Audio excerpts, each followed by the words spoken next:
Hello there, and welcome to Secretum Histories, where curiosity gets cozy and the ancient world takes the long road to bedtime. Tonight's quiet exploration reaches far, far back, to the dawn of myth itself. Long before the Bible, before Zeus and Jupiter, before even the first written prayers of Egypt, there was a name whispered on clay tablets in the cradle of civilization. A name that meant sky, power, and the stillness before creation. His name was Anu. He was the father of the Anunnaki, the sky king who ruled from the highest heaven and whose descendants would one day shape both gods and men. To the Sumerians, he was not just a deity, but the very framework upon which the cosmos was hung. Heaven was his dwelling, earth his throne's reflection. Even now, the fragments of his mythology drift through history like starlight that has travelled too long to fade. And as you listen tonight, I'd like to ask something simple. Where are you listening from? Somewhere quiet, perhaps, or maybe a place with a soft hum of life still moving around you. The Sumerians might say that wherever you are, Anu's sky is above you still, the same endless expanse their ancestors watched from the plains of Mesopotamia. So, if you find these journeys through forgotten worlds soothing, or if you simply enjoy drifting through history at the pace of a sleepy storyteller, do give this video a like, maybe subscribe, and help this calm corner of the internet reach others who could use a gentle moment of wonder before rest. Now, settle in, find that comfortable position, let the present moment slow down. Because tonight we travel to a world where clay held the first writing, where gods had families, and where the stars were not just lights in the sky, but the eyes of divine ancestors watching their creation. It begins, as most things once did, with the heavens and the earth. In the ancient Sumerian tongue, before the gods had names and before the world had order, there was a single expression that meant both heaven and earth together, Anki. It was not yet divided, not yet a world and a sky, but a kind of cosmic unity. When that unity split, heaven rose and earth fell, and from that separation came the first sense of direction. Up and down, divine and mortal, eternal and temporary. The sky became the realm of An, later called Anu, the father and ruler of all. The earth became the domain of Ki, the great mother, the ground from which life would grow. Anu's name meant the High One.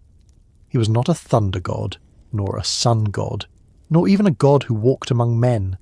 He was more remote, more abstract, a personification of the heavens themselves.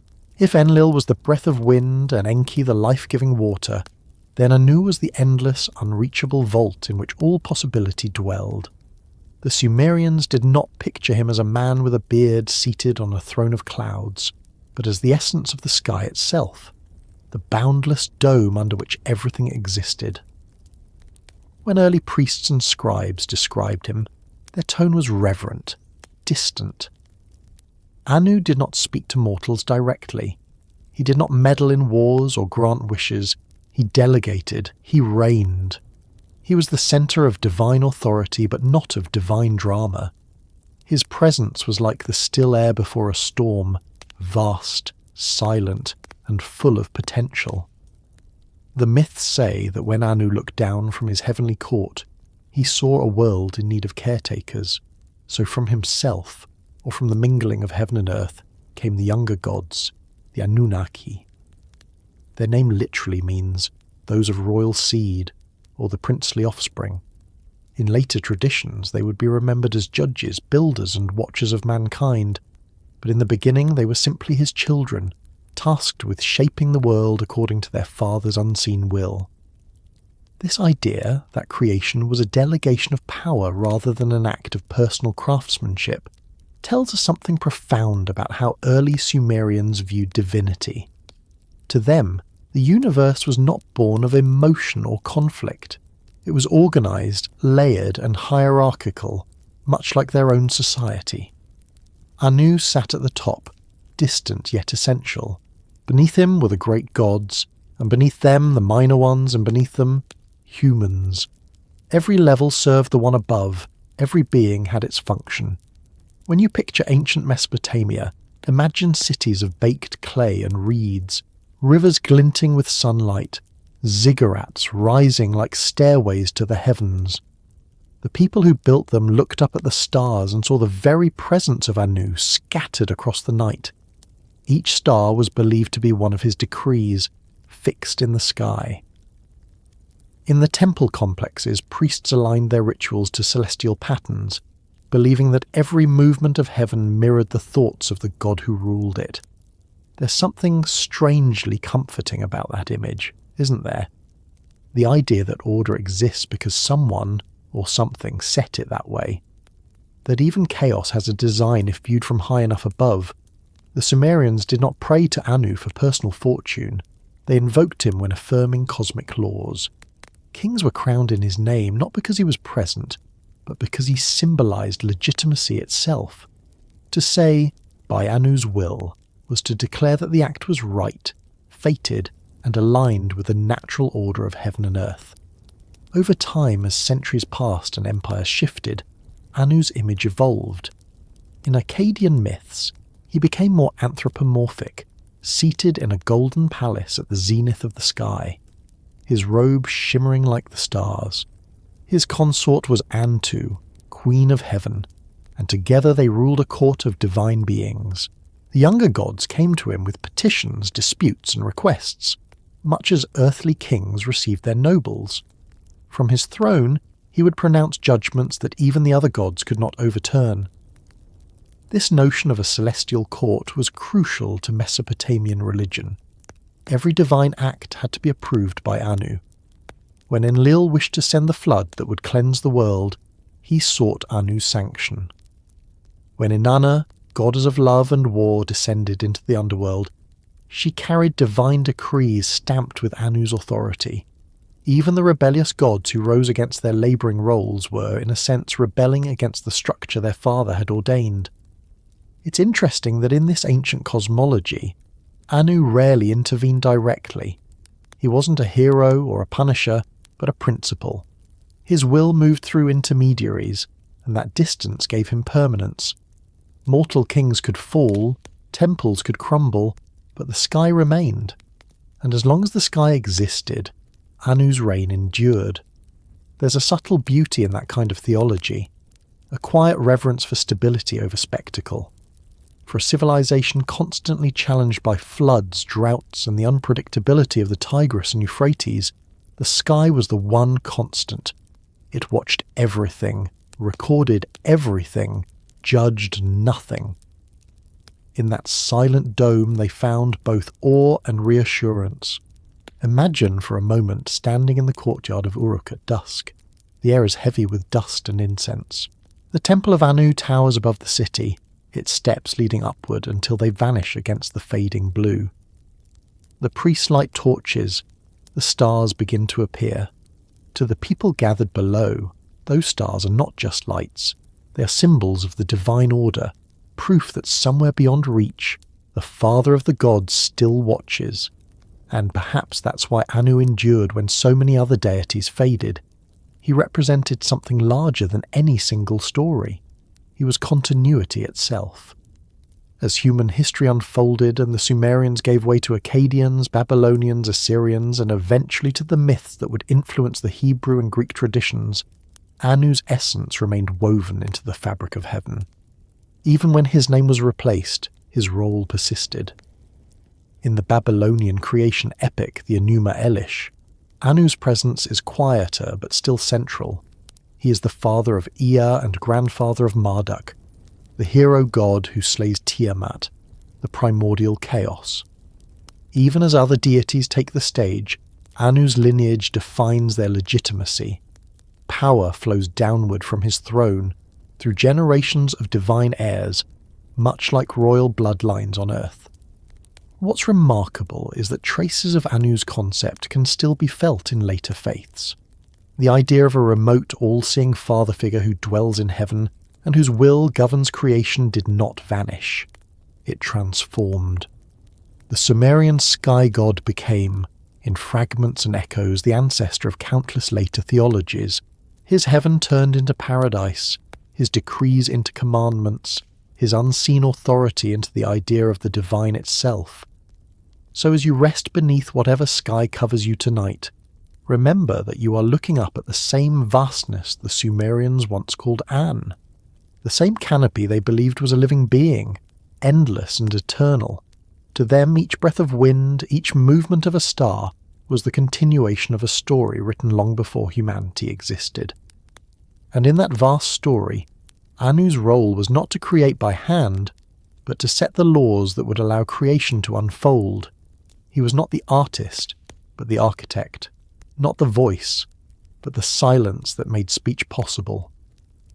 When the myths say that Anu shaped heaven, earth, and mankind, they mean that his very being, the structure of the cosmos itself, allowed everything else to be. The temples built in his honour, from the White Temple of Uruk to the later ziggurats of Babylon, were not merely places of worship. They were architectural reflections of the heavens themselves, step by step ascending toward Anu's invisible realm. To climb them was to symbolically approach the divine order, to bridge the gap between earth and sky.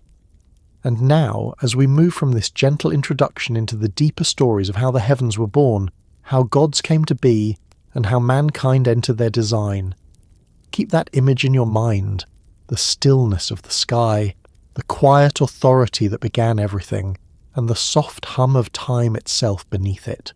Because in the next part of our story, the heavens have not yet taken form. There is only darkness, silence, and the potential of creation waiting to be spoken into existence. Somewhere in that silence, Anu breathes for the first time, and the world begins to divide. There was a time, or perhaps a condition before time, when there were no heavens to look upon and no earth to stand upon. The oldest Sumerian tablets begin their stories in that strange silence. They don't describe a dramatic explosion or divine command, but a gradual emergence from stillness. The words are simple, understated. When heaven had not been named, and earth below had not been called by name. That's how it begins. Not with thunder or fire, but with absence. A calm, unshaped infinity. In that infinite sameness, there existed the potential for everything that would follow. The Sumerians believed that reality began as a vast sea of primordial waters, a formless mixture of above and below. From that watery deep rose the first boundary, the faint distinction that would one day become heaven and earth. That moment of separation was the true birth of existence. It was not a violent act, but an unfolding, a quiet sorting of the cosmos into layers. The upper realm would one day belong to Anu, the lower to Ki, and between them, the living world would find its space to breathe. It's difficult to imagine a universe without direction or structure. Even in thought, our minds reach for beginnings, edges, and corners to grasp. But to the early Sumerian imagination, creation didn't begin with an explosion of power. It began with definition. Heaven was drawn apart from earth, light from darkness, potential from realization. It's a remarkably subtle kind of creation story, one that treats the universe less as an object made by hands and more as an idea coming into focus. Anu's emergence belongs to that moment. He was not born from parents, not in the earliest versions. He was the personification of the upward realm itself. To name the heavens was to name him, and in that naming he became. Later myths, trying to make sense of origins, would introduce ancestors, Namu, the primeval sea, and Anshar and Kishar, the horizons of heaven and earth. But in the first fragments, Anu simply is. He exists because the heavens exist. He does not act yet, does not speak. His presence is silent authority, like a thought waiting for a voice. The concept of creation through separation is one that threads its way across ancient civilizations. The Egyptians would later say that the sky goddess Nut was lifted away from the earth god Geb, their bodies held apart by the air god Shu. The Hebrews would write of a firmament dividing the waters above from the waters below. The Greeks would remember Uranus, the sky, drawn back from Gaia, the earth. But the Sumerians were already there thousands of years earlier, gazing up from the flat riverlands of Mesopotamia, mapping heaven's distance with their imagination. To them, creation was not a single event but an ongoing condition. The world remained a balance between the ordered heavens of Anu and the fertile chaos of the earth below. Their gods, their rituals, even their cities were built upon the belief that this balance must be maintained. Floods, droughts, storms and earthquakes were not random disasters. They were moments when the boundary between heaven and earth trembled. And when that boundary shook, people turned their eyes to the sky and whispered the name of the one who defined it. The priests of early Sumer imagined the cosmos as a kind of layered sphere. Above the heavens of Anu were more heavens still, each higher and more radiant than the last. Below the earth stretched the underworld, Kur, a dim and dusty mirror of the living realm. Between these layers flowed the great cosmic river, the Apsu, the source of all waters. The Sumerian universe was not infinite but structured, precise, and inhabited by order. Each part had its place, each god its domain. The sky was not simply blue emptiness, it was the roof of existence, solid, holy, and eternal. In this cosmic architecture, Anu occupied the highest level. His realm was called the Eanna, the heavenly abode, and it existed far beyond the reach of mortal sight. When the gods gathered for council, they met in his court, a place of radiant stillness. The texts describe him as enthroned amid stars, surrounded by divine beings who carried out his decrees. Even in myth, Anu seldom moved. His power was expressed through presence, through the stability of the heavens themselves. That image might seem distant, but it's not cold. It's a form of comfort. The Sumerians lived in a world of constant uncertainty. The rivers that fed their fields could also destroy their cities. The winds could bring life or death. Yet above all of it, the stars moved with absolute regularity. The constellations returned each year in the same order. The sun rose and set without fail. For people trying to find meaning in the fragile balance of nature, that pattern was proof of something enduring.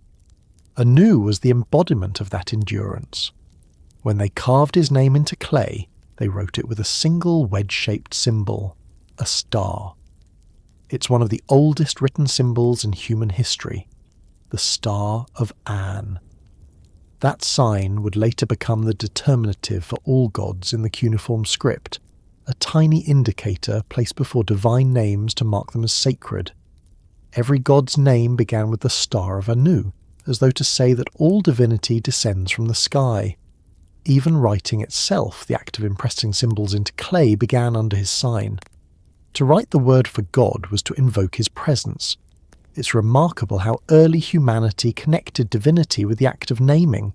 To name was to give form, to write was to make permanent. The moment the Sumerians inscribed and onto a tablet, they were fixing heaven into human memory. That simple sign carried the weight of their entire cosmology. The belief that order begins with the sky, that all power flows downward, that existence itself is layered and lawful. In that sense, every written word that followed owes something to that first divine symbol. From the fragments that survive, we can glimpse how this sense of order shaped their view of creation. The world was not made for humans. It was made as a stage for the gods, and humans were later added to serve within it. The heavens existed first, the earth second, humanity last. Even in their origin stories, humans appear as labourers created to relieve the gods of toil. But that's far ahead of where we are now. In this early dawn of myth, there are no humans yet, only the first motions of cosmic differentiation, heaven drifting upward, earth settling downward, and the quiet stillness in between. When you strip away the mythic language, what remains is an intuitive kind of observation. The people of the rivers were watching the world and translating what they saw into story. The sky always seemed above, unreachable and constant. The earth was beneath, fertile and changing. Water moved between them, rising as mist, falling as rain. In that pattern, they recognized a rhythm, something eternal, something cyclical. Creation was not a moment, but a balance. That balance would later take on personality. Heaven became a father, earth a mother. The two together formed the first family of existence, and from their union came the gods. But before that, there was only the vast silence of potential, a universe without names. Anu was both within that silence and beyond it, waiting to be spoken. It's easy to forget how powerful naming can be. To name something is to define it, to draw boundaries around what was once infinite. For the Sumerians, the act of naming heaven and earth was the first creative act. The moment thought became reality. In that sense, their creation story is also a story about consciousness, the emergence of awareness from the blankness of the void. The moment Anu's name existed, awareness itself existed. The tablets that speak of these things are fragile, their edges chipped, their lines broken. But even in their fragmentary state, they carry an immense sense of calm. There is no chaos monster, no cosmic battle, no apocalyptic struggle, just separation, naming, and order. The universe unfolds like a slow breath. Heaven rises, earth settles. Between them, space forms. And somewhere within that space, the possibility of life begins to shimmer. Later generations would look back on this story and reinterpret it through their own cultures. To the Akkadians, the separation of heaven and earth became a moment of divine hierarchy. To the Babylonians, it set the stage for Marduk's conquest of chaos. To the Hebrews, it echoed in the firmament dividing the waters. Each culture added drama, but the Sumerians remained serene. For them, the creation of the world was not an act of conquest, but of organization. The universe did not need to be fought into being, it needed only to be arranged. Perhaps that's why Anu's mythology feels so timeless. It's not about victory or rebellion or moral struggle, it's about stillness, definition, and continuity. He is the point of reference in a world that constantly shifts, and in that sense, he's not so far removed from the way we look at the cosmos today. Modern science, with all its instruments and equations, still seeks the same thing the Sumerians sought, a way to describe how order emerges from chaos, how structure arises in the universe. The language has changed, but the wonder remains the same. If you were to stand beneath the Mesopotamian night sky thousands of years ago, you would see what they saw. A deep, velvety darkness strewn with countless stars, the Milky Way stretching like a band of smoke across the heavens, the air cool, the earth warm beneath your feet. You would look upward, and perhaps you too would feel that strange mixture of smallness and belonging, the feeling that the sky is both infinite and familiar, that it watches you even as you watch it, that it has a name, and that name is older than time. In that gaze, the world begins, the first word is spoken, the first boundary drawn, and the first god awakens. The heavens have a name now, and that name is Anu. From that moment on, everything begins to move. The divine court will take shape. The first generations of gods will emerge. The sky will fill with order, the earth with purpose. But for now, in this quiet before creation's noise, we linger at the edge of eternity, listening for the breath that divides heaven from earth, and when that breath comes, it carries with it the birth of the gods themselves. When the heavens finally had a name and the earth settled into its place below, the stillness of that first division began to stir. It was not a thunderous awakening, not a fiery creation, but a slow realization that separation itself could give birth to movement. From the quiet distance between heaven and earth, the Sumerians said, came the first generation of divine life. The world began to fill with presence.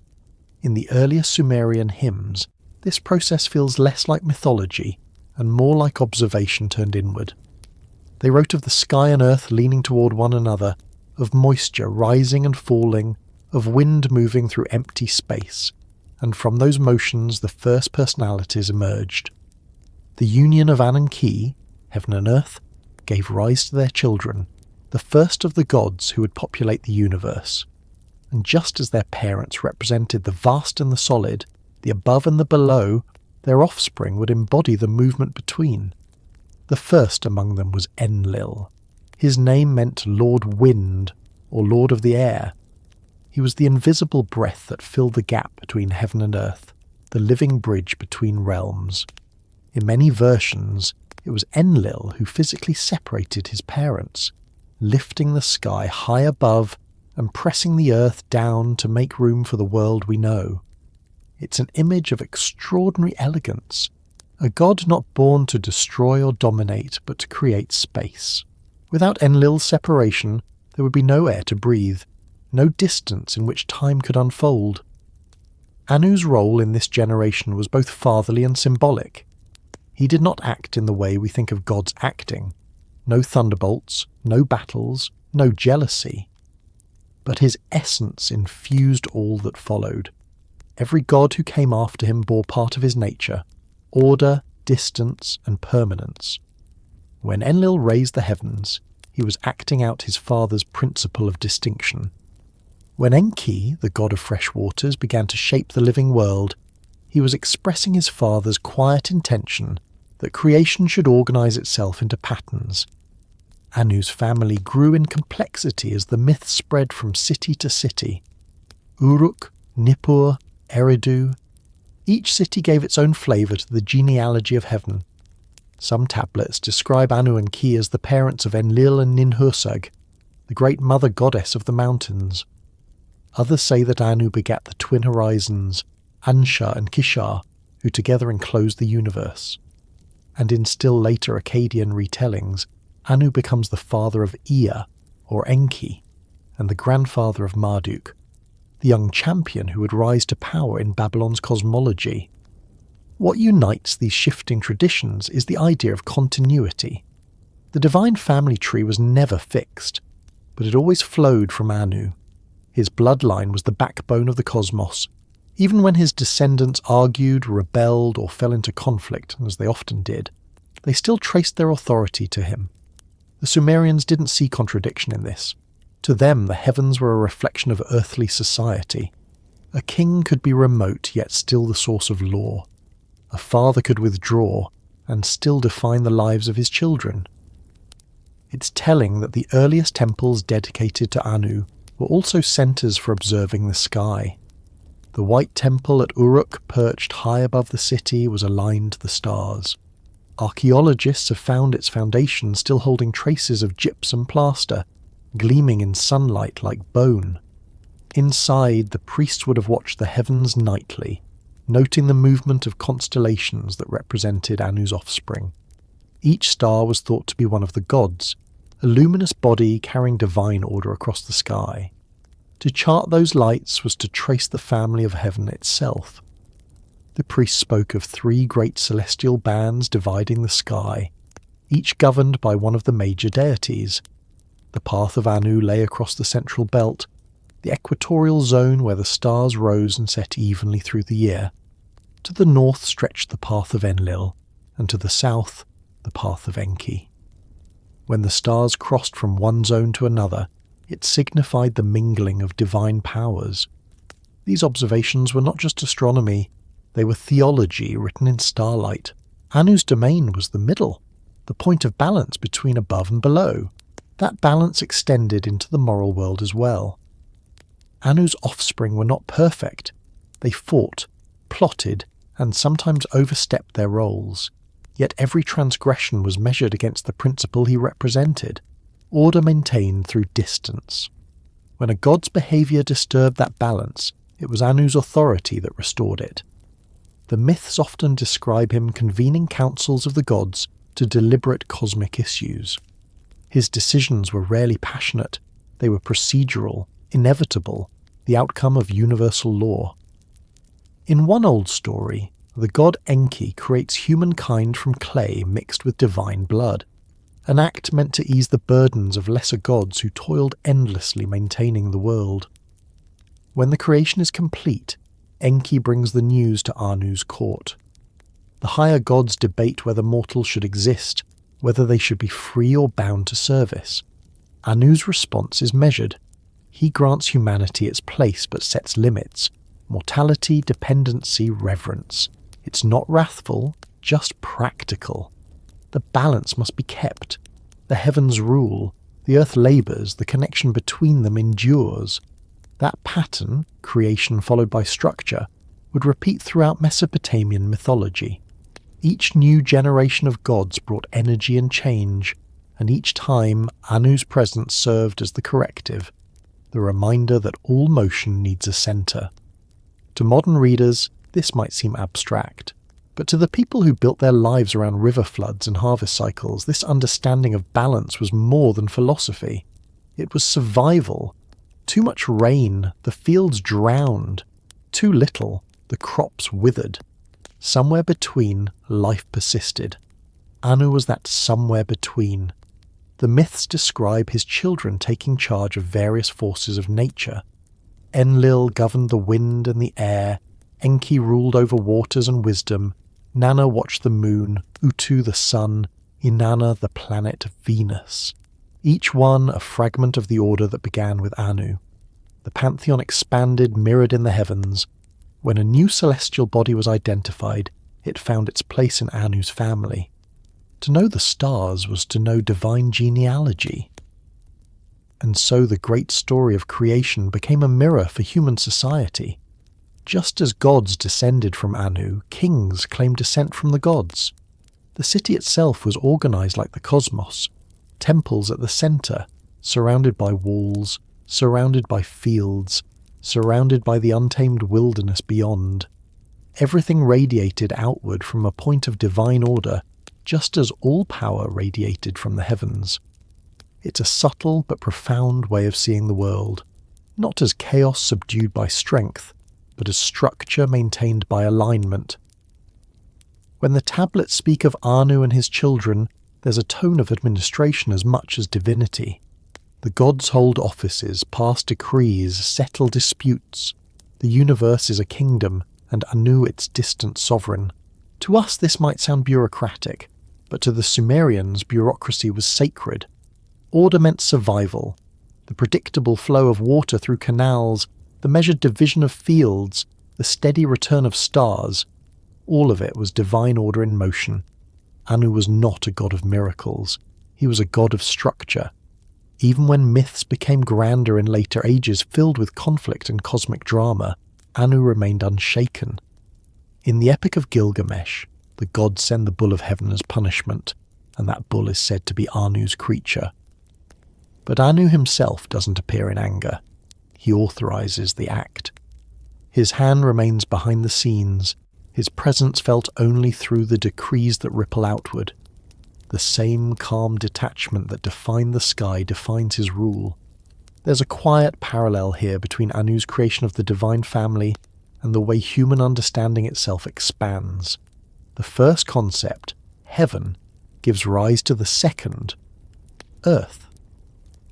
From the two emerges a third, the space between, and suddenly complexity is possible. Ideas generate ideas, order breeds variation, structure allows freedom. The birth of the gods is not just a family story, it's an allegory for consciousness unfolding, for understanding itself branching out from the first distinction.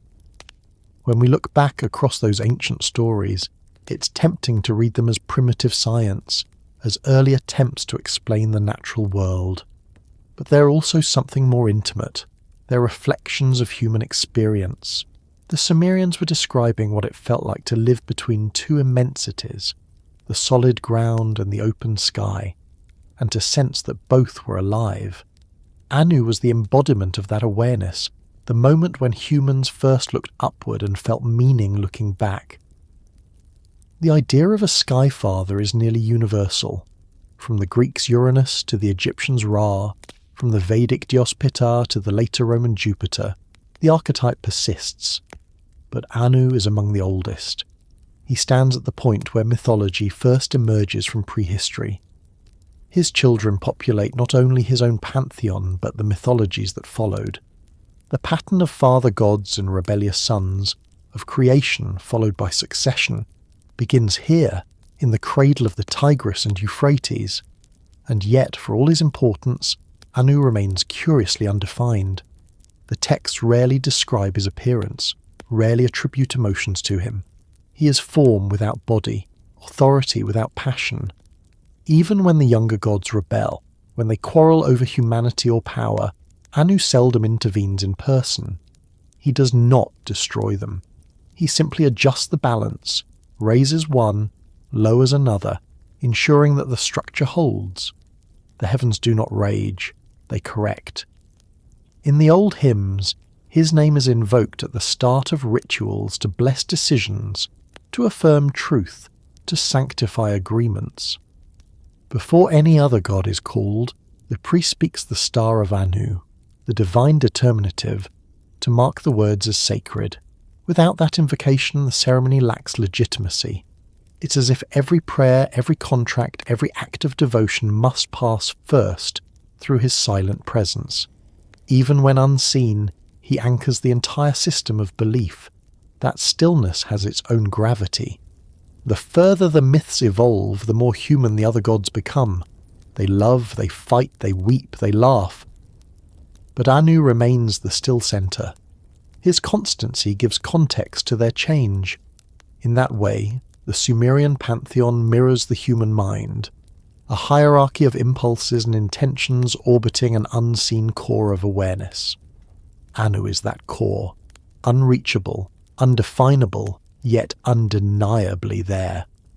As the first generation of gods found their places and duties, the structure of the cosmos solidified. Heaven was no longer empty space, but a realm of order. The earth below began to fill with purpose. Rivers carved paths, stars drew maps, seasons found rhythm, and in all of it, the Sumerians saw the echo of the divine family. The father in the sky, the mother beneath, the children carrying their will between. When the priests of Uruk gazed upward and traced the slow procession of constellations across the night, they believed they were watching Anu's household at work. Each star a servant, each planet a messenger, each movement part of a vast celestial bureaucracy, ensuring that day followed night and the world continued to turn. The sky was not empty, it was alive with meaning, and somewhere within that orderly expanse, among the shimmering hosts of divine descendants, Anu's presence lingered, silent, constant, unreachable. His children moved, his decrees unfolded, and the universe expanded layer by layer. It is here, in this slowly growing web of gods and laws, that the story begins to shift from pure creation to participation. The heavens are full, the earth prepared, and soon the divine family will look downward, toward the muddy ground of the Mesopotamian plain, and begin to shape something new. The world of men is waiting, unformed, silent, and still sleeping beneath the breath of the gods. And as the next dawn rises over that ancient horizon, Anu's children will descend, bringing with them the blueprint of life itself. When the sky had stretched itself into permanence and the gods had taken their places within its vast expanse, the world below began to organize itself in imitation. What happened in heaven found its reflection on earth. The Sumerians believed that this was not coincidence but design, that the structure of their cities, their kingship, and even their lives followed the template first established by the divine court above. The heavens were not simply a realm to be admired. They were a kingdom to be mirrored. They called this sacred alignment me, a word that meant divine decree but also order, art, wisdom, and civilization itself. The me were the blueprints of reality, handed down from the heavens. Each god held a portion of them, governing their sphere of influence: fertility, craftsmanship, law, language, love. The sum of them defined what it meant for the universe to function. Without me, existence would slip back into the quiet chaos of before, and at the top of this chain of order stood Anu, the king of heaven, whose authority sanctioned all others. When they imagined the heavens, they saw not empty space but a great court. There were ministers, heralds, scribes, and guards, all divine reflections of earthly hierarchy. The same pattern appeared in their cities. The temple was the centre, the ziggurat its stairway to the heavens, and within its walls lived the priests who acted as intermediaries between mankind and the gods. The highest of these priests often bore titles that echoed celestial offices. To serve in the temple of Anu was to participate in the running of the cosmos. It was within this belief that the concept of kingship was born. The Sumerians did not see kingship as a human invention. It was, to them, a divine institution lowered from heaven to bring order to earth. A ruler was not merely a man who held power, he was a reflection of Anu's will. Just as the Sky King ruled through decrees rather than direct interference, so too did mortal kings govern through law and ritual. Authority was sacred only if it flowed in harmony with the cosmic hierarchy. The oldest king lists of Sumer begin with a simple statement: kingship descended from heaven. That line wasn't poetic exaggeration. It was theology written as history. The descent of kingship marked the moment when divine structure first touched the mortal world. The first city to receive it, according to the tablets, was Eridu, the city of Enki, the god of wisdom and waters. But soon after came Uruk, the city of Anu and Inanna, where heaven and earth were said to meet most closely. Uruk was not just another settlement along the Euphrates. To the Sumerians it was the earthly counterpart of the heavens. Its temple complex was called the Eanna, meaning house of heaven. Built on high terraces of white stone and clay, it shimmered in the sunlight, visible for miles across the flat plain. It was there, the priest said, that the boundary between divine and human was at its thinnest. When offerings were made, the smoke that rose from the altars was believed to drift straight into the heavens, reaching the court of Anu himself. Inside those temples, ritual was less about appeasement and more about maintenance. Every act of worship, every libation poured, every hymn recited, every grain of incense burned, was a reaffirmation of the cosmic balance. The gods did not need food in a literal sense. They needed acknowledgement. The offering sustained the order between realms, keeping the gates of heaven open and the channels of blessing flowing downward. If the rituals were neglected, the boundary might close and the world could slip into disorder. The people of Sumer built their world around that fragile connection. Their cities were laid out in careful symmetry, their temples aligned with the stars, their festivals timed to the cycles of the moon and planets. They did not separate religion from governance, nor heaven from earth. To build a wall was to echo the structure of creation. To plant a field was to repeat the work of the gods. Civilization itself was a continuation of divine labour. In this way, Anu's distant authority became the invisible framework of daily life. He did not descend to earth, but his presence was felt in the regularity of things. The rising of the sun, the predictability of the seasons, the lawful rotation of the stars. Every form of stability was his reflection. His reign was eternal because it did not depend on action, only on existence. One can almost imagine how it felt for those early city dwellers to look upon the ziggurat of Uruk. The structure rose tier upon tier, like a mountain built by human hands. At the top stood a small shrine, dazzling in sunlight, symbolizing the dwelling of the gods. To climb its steps was to ascend through the layers of creation, from the earthy realm of men toward the bright stillness of heaven. The priests who made that climb each day were not simply ascending stone. They were retracing the path between mortal and divine, renewing the connection that kept their world intact. The ziggurat was more than architecture. It was theology in brick. Each level represented one of the cosmic tiers, the underworld below, the human world in the middle, the heavens above. To stand at the summit was to stand symbolically in Anu's domain, and yet no human could stay there. After each ceremony, the priest would descend again, carrying the blessings of heaven back to the people. The motion itself, up and down, heaven to earth, was the ritual. The divine order was not static. It was cyclical, rhythmic, endlessly reaffirmed. In myths, when the gods first looked down upon their creation, They saw that the earth was fertile but ungoverned. The rivers flowed freely, but the fields lacked boundaries. Animals roamed without herdsmen. Humans, if they existed at all, were scattered and voiceless. It was then, the stories say, that the gods decided to establish kingship and law, to bring the patterns of heaven into the dust of the earth. The first cities rose as mirrors of the stars. The first rulers acted as translators of the divine will. And behind all of it stood Anu's silent authority. This concept of divine kingship would shape Mesopotamian thought for thousands of years. Every ruler claimed his mandate through the heavens. In inscriptions they called themselves the shepherd chosen by Anu, the favourite of the Sky Father, the one who holds the rod and ring of justice. These were not metaphors. The rod and ring, common symbols in ancient art, represented the measuring tools of heaven, the instruments of cosmic order. To hold them was to hold the authority to measure, divide and rule in accordance with divine law. Even the Sumerian word for temple, ziggurat, carries that echo.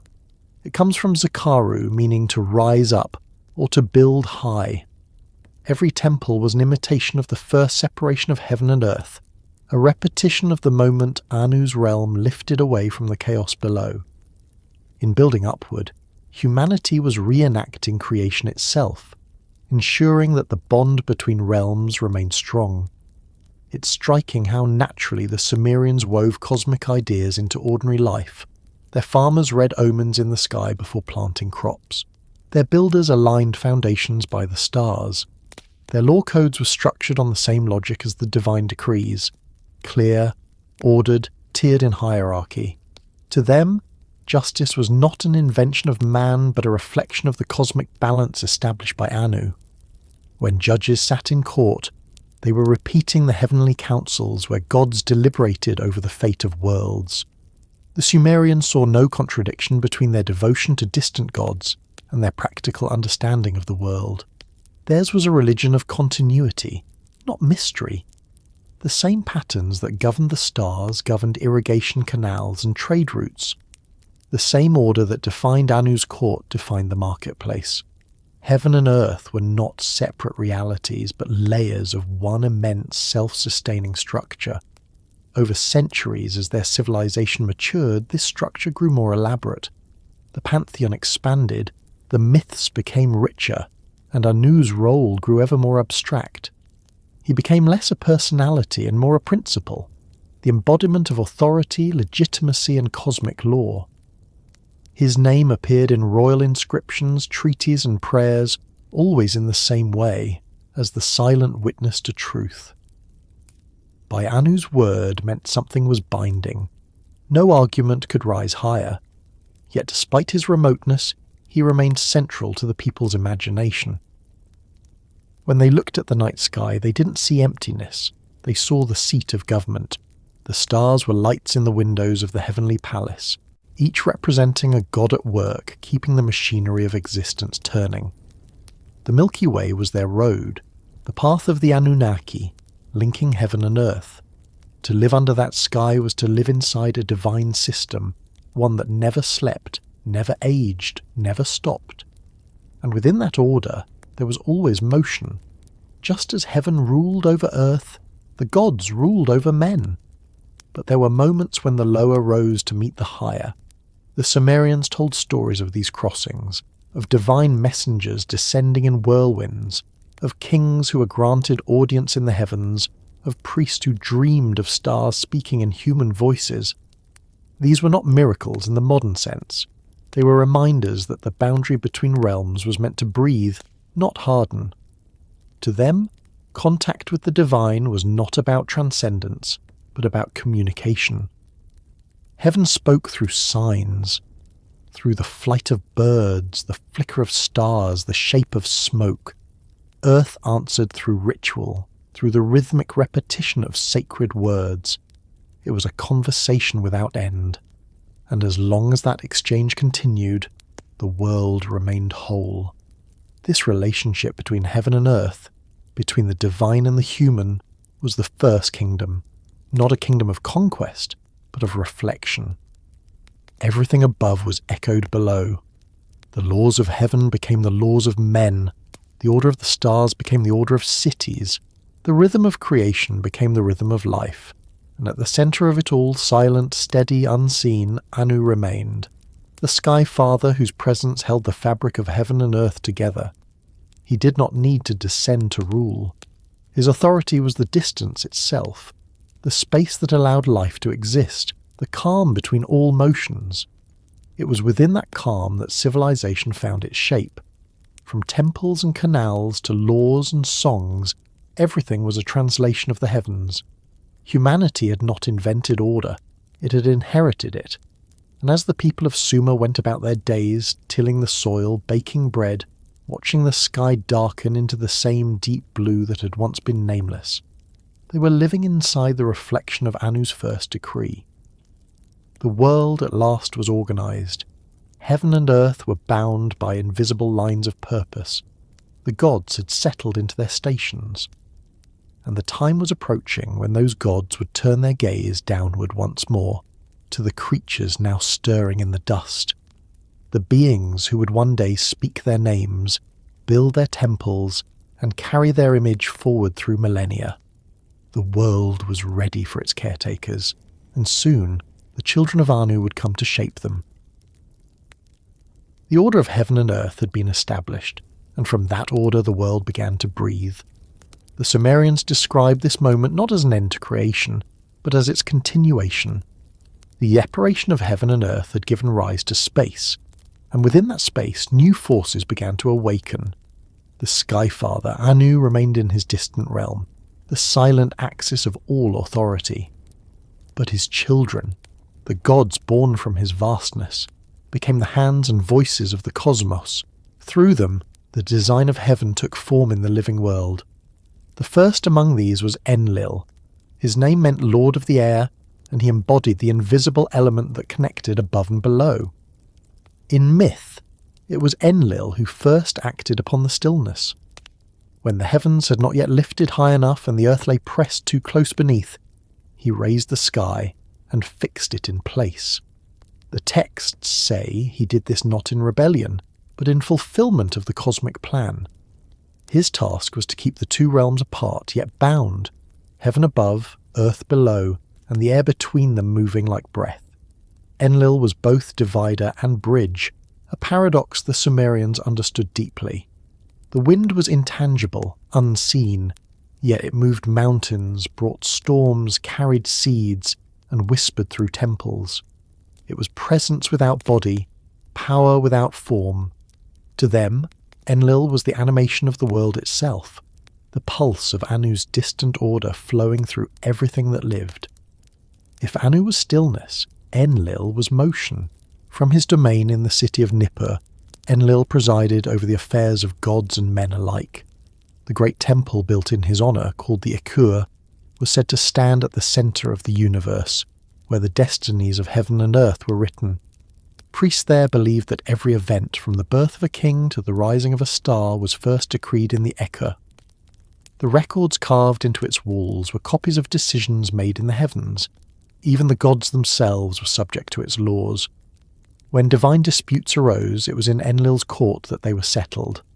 Enlil's role was that of an administrator, the enforcer of Anu's order. He did not command the universe through emotion or whim, but through decree. Each of his acts established a precedent. Each command became part of the structure that kept existence coherent. This gave him immense authority, but also great responsibility. To disturb the balance was to risk unravelling the world. The myths make clear that Enlil's justice could be stern. When humanity grew too noisy and restless, disturbing the peace of the gods, it was Enlil who decided that a great flood would cleanse the earth. Yet even that act was not vengeance. It was correction, the restoration of harmony to a world that had forgotten its rhythm. But not all of Anu's children governed through severity. Beneath the authority of Enlil, another god emerged, equally powerful in his own realm but gentler in his ways. His name was Enki, called also Ea in later Akkadian stories. Where Enlil ruled the winds, Enki ruled the waters, the fresh, hidden reservoirs beneath the earth, and the flowing rivers that sustained all life. He was the master of wisdom, the keeper of secrets, the patron of artisans and thinkers. His city was Eridu, said to be the first of all cities, standing at the edge of the sea where the fresh water met the salt. Enki was the god of balance in another sense, not the balance between heaven and earth, but between law and creativity. If Enlil embodied structure, Enki embodied adaptation. His wisdom was practical, not ceremonial. In myths, he appears as a problem solver, a mediator between gods and humans. When the other deities grew weary of maintaining the world, it was Enki who devised a solution. Using clay from the banks of the Euphrates and the essence of the divine, he shaped the first humans to take up the labour. It was not an act of rebellion, but of compassion, a way to preserve order without cruelty. The story of Enki's creation of mankind carries the imprint of his father Anu's design.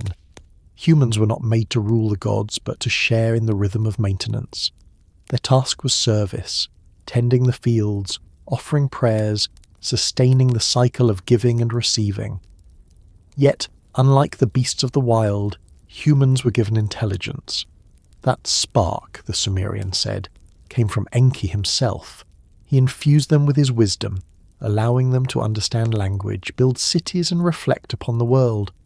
In doing so, he created a species capable of participating in divine order consciously. Humanity, in that sense, was the echo of Anu's distant mind. Where Enlil enforced, Enki taught. Where Enlil punished, Enki advised. Together they formed the two halves of cosmic governance. One upheld the law, the other guided its interpretation. This duality, the firmness of air and the fluidity of water, became one of the central themes of Mesopotamian thought. Neither could exist without the other. Too much order and life would stagnate. Too much freedom, and it would collapse into chaos. Between the two, existence flowed. Other children of the sky joined them, each embodying an aspect of creation. Nana, the moon god, measured time through the steady rhythm of his phases. His light marked the calendar of rituals, the tides of water, the cycles of fertility. His son, Utu, the sun god, brought illumination and justice. Each morning he rose from the mountains of the east, crossing the heavens in his golden chariot, watching the deeds of men, and each evening descended into the underworld to judge the souls of the departed. Inanna, the goddess of love and war, the evening and morning star, inherited the passion and duality of the cosmos, beauty and destruction, tenderness and conquest, all in one. Each of these divine children was both independent and bound to the will of their Father in heaven. Anu remained the unseen centre, the stillness around which their motions revolved.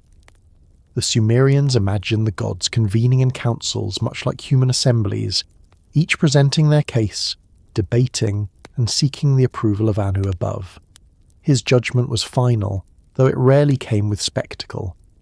He ruled by silence, by the steady continuation of the order he had set. There is an intriguing consistency in how the Sumerians described their pantheon. The gods did not simply exist in chaos, vying for supremacy. They operated within a structured system, mirroring the social hierarchies of their creators. Just as a city required labourers, priests, officials and rulers, so did the cosmos. Each deity had duties, limitations, and relationships. Anu's family was not a myth of rivalry, but of function. Every divine being was an aspect of the machinery of existence, performing a role within an immense cosmic bureaucracy. Even so, myth occasionally allowed for moments of tension.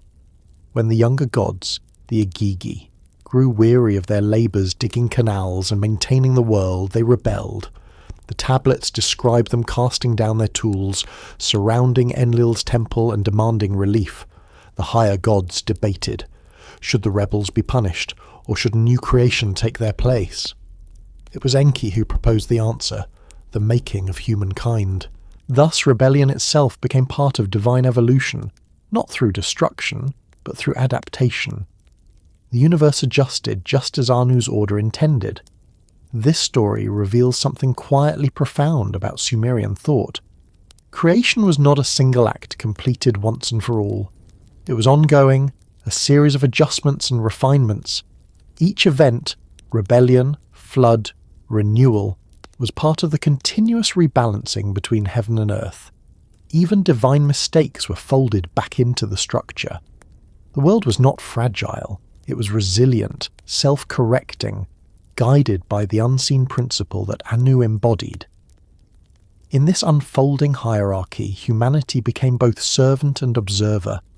The people of Sumer looked up at the stars and saw their reflections. They lived under the same laws as the gods, only on a smaller scale. Their families mirrored the divine family, their rulers mirrored Anu, their priests mirrored Enlil, their scholars mirrored Enki. Every human act was a small echo of something larger. The divine and the mortal were bound not by proximity but by resemblance. It's remarkable how this structure of belief shaped their understanding of knowledge. For them, wisdom was not invention. It was discovery, the recovery of what the gods already knew. To learn was to remember the divine plan.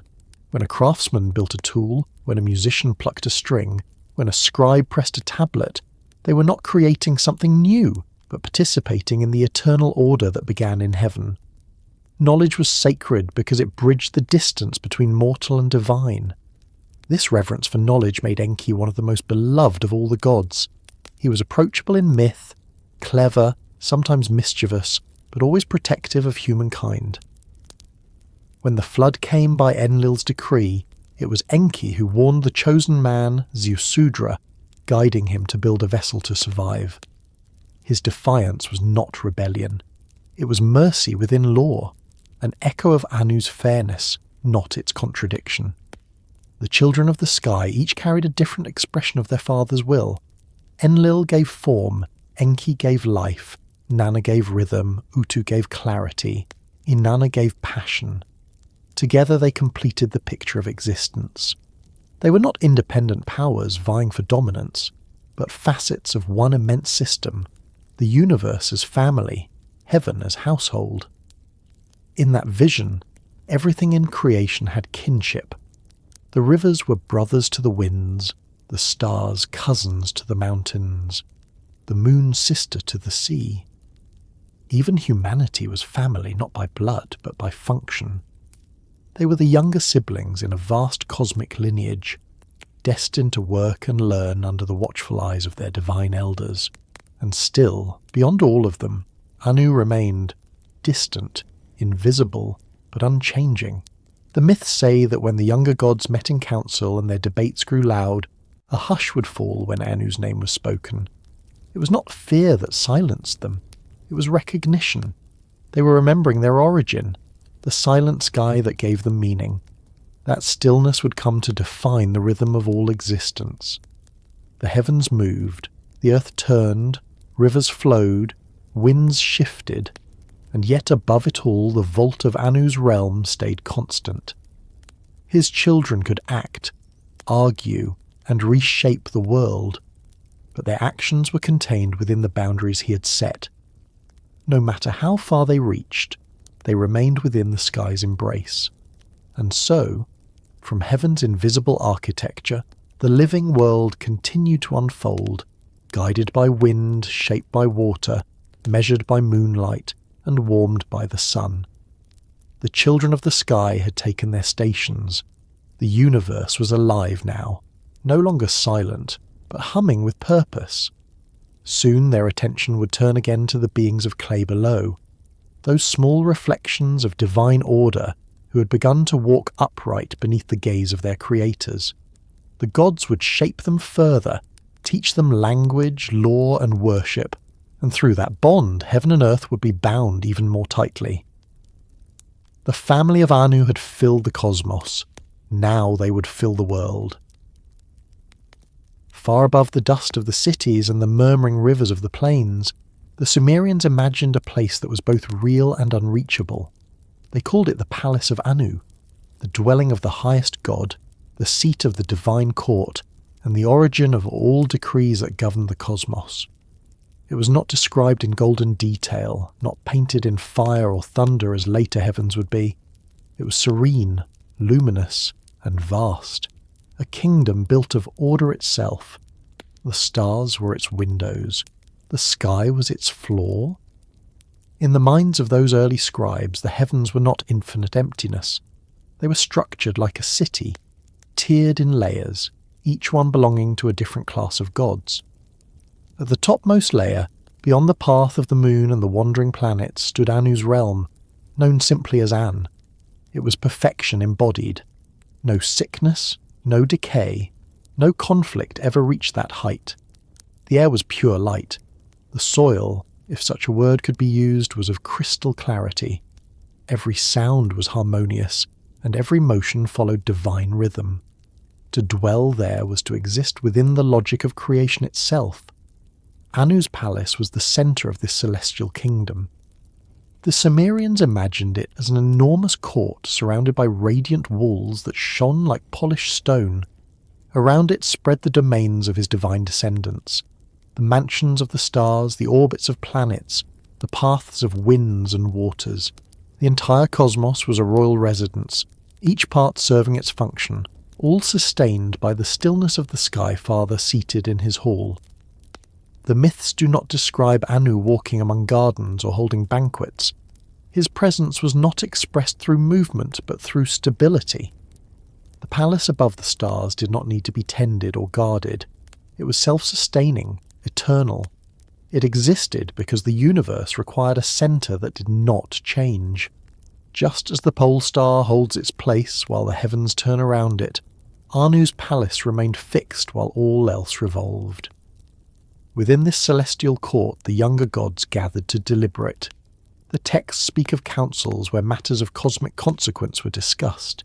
The destinies of men, the punishments of gods, the shaping of future ages. At the head of every council sat Anu, flanked by his trusted advisors. To his right was Enlil, the executor of his will, and to his left Enki, the interpreter of divine wisdom.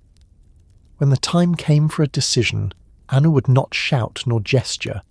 He would simply decree, and the words themselves carried power.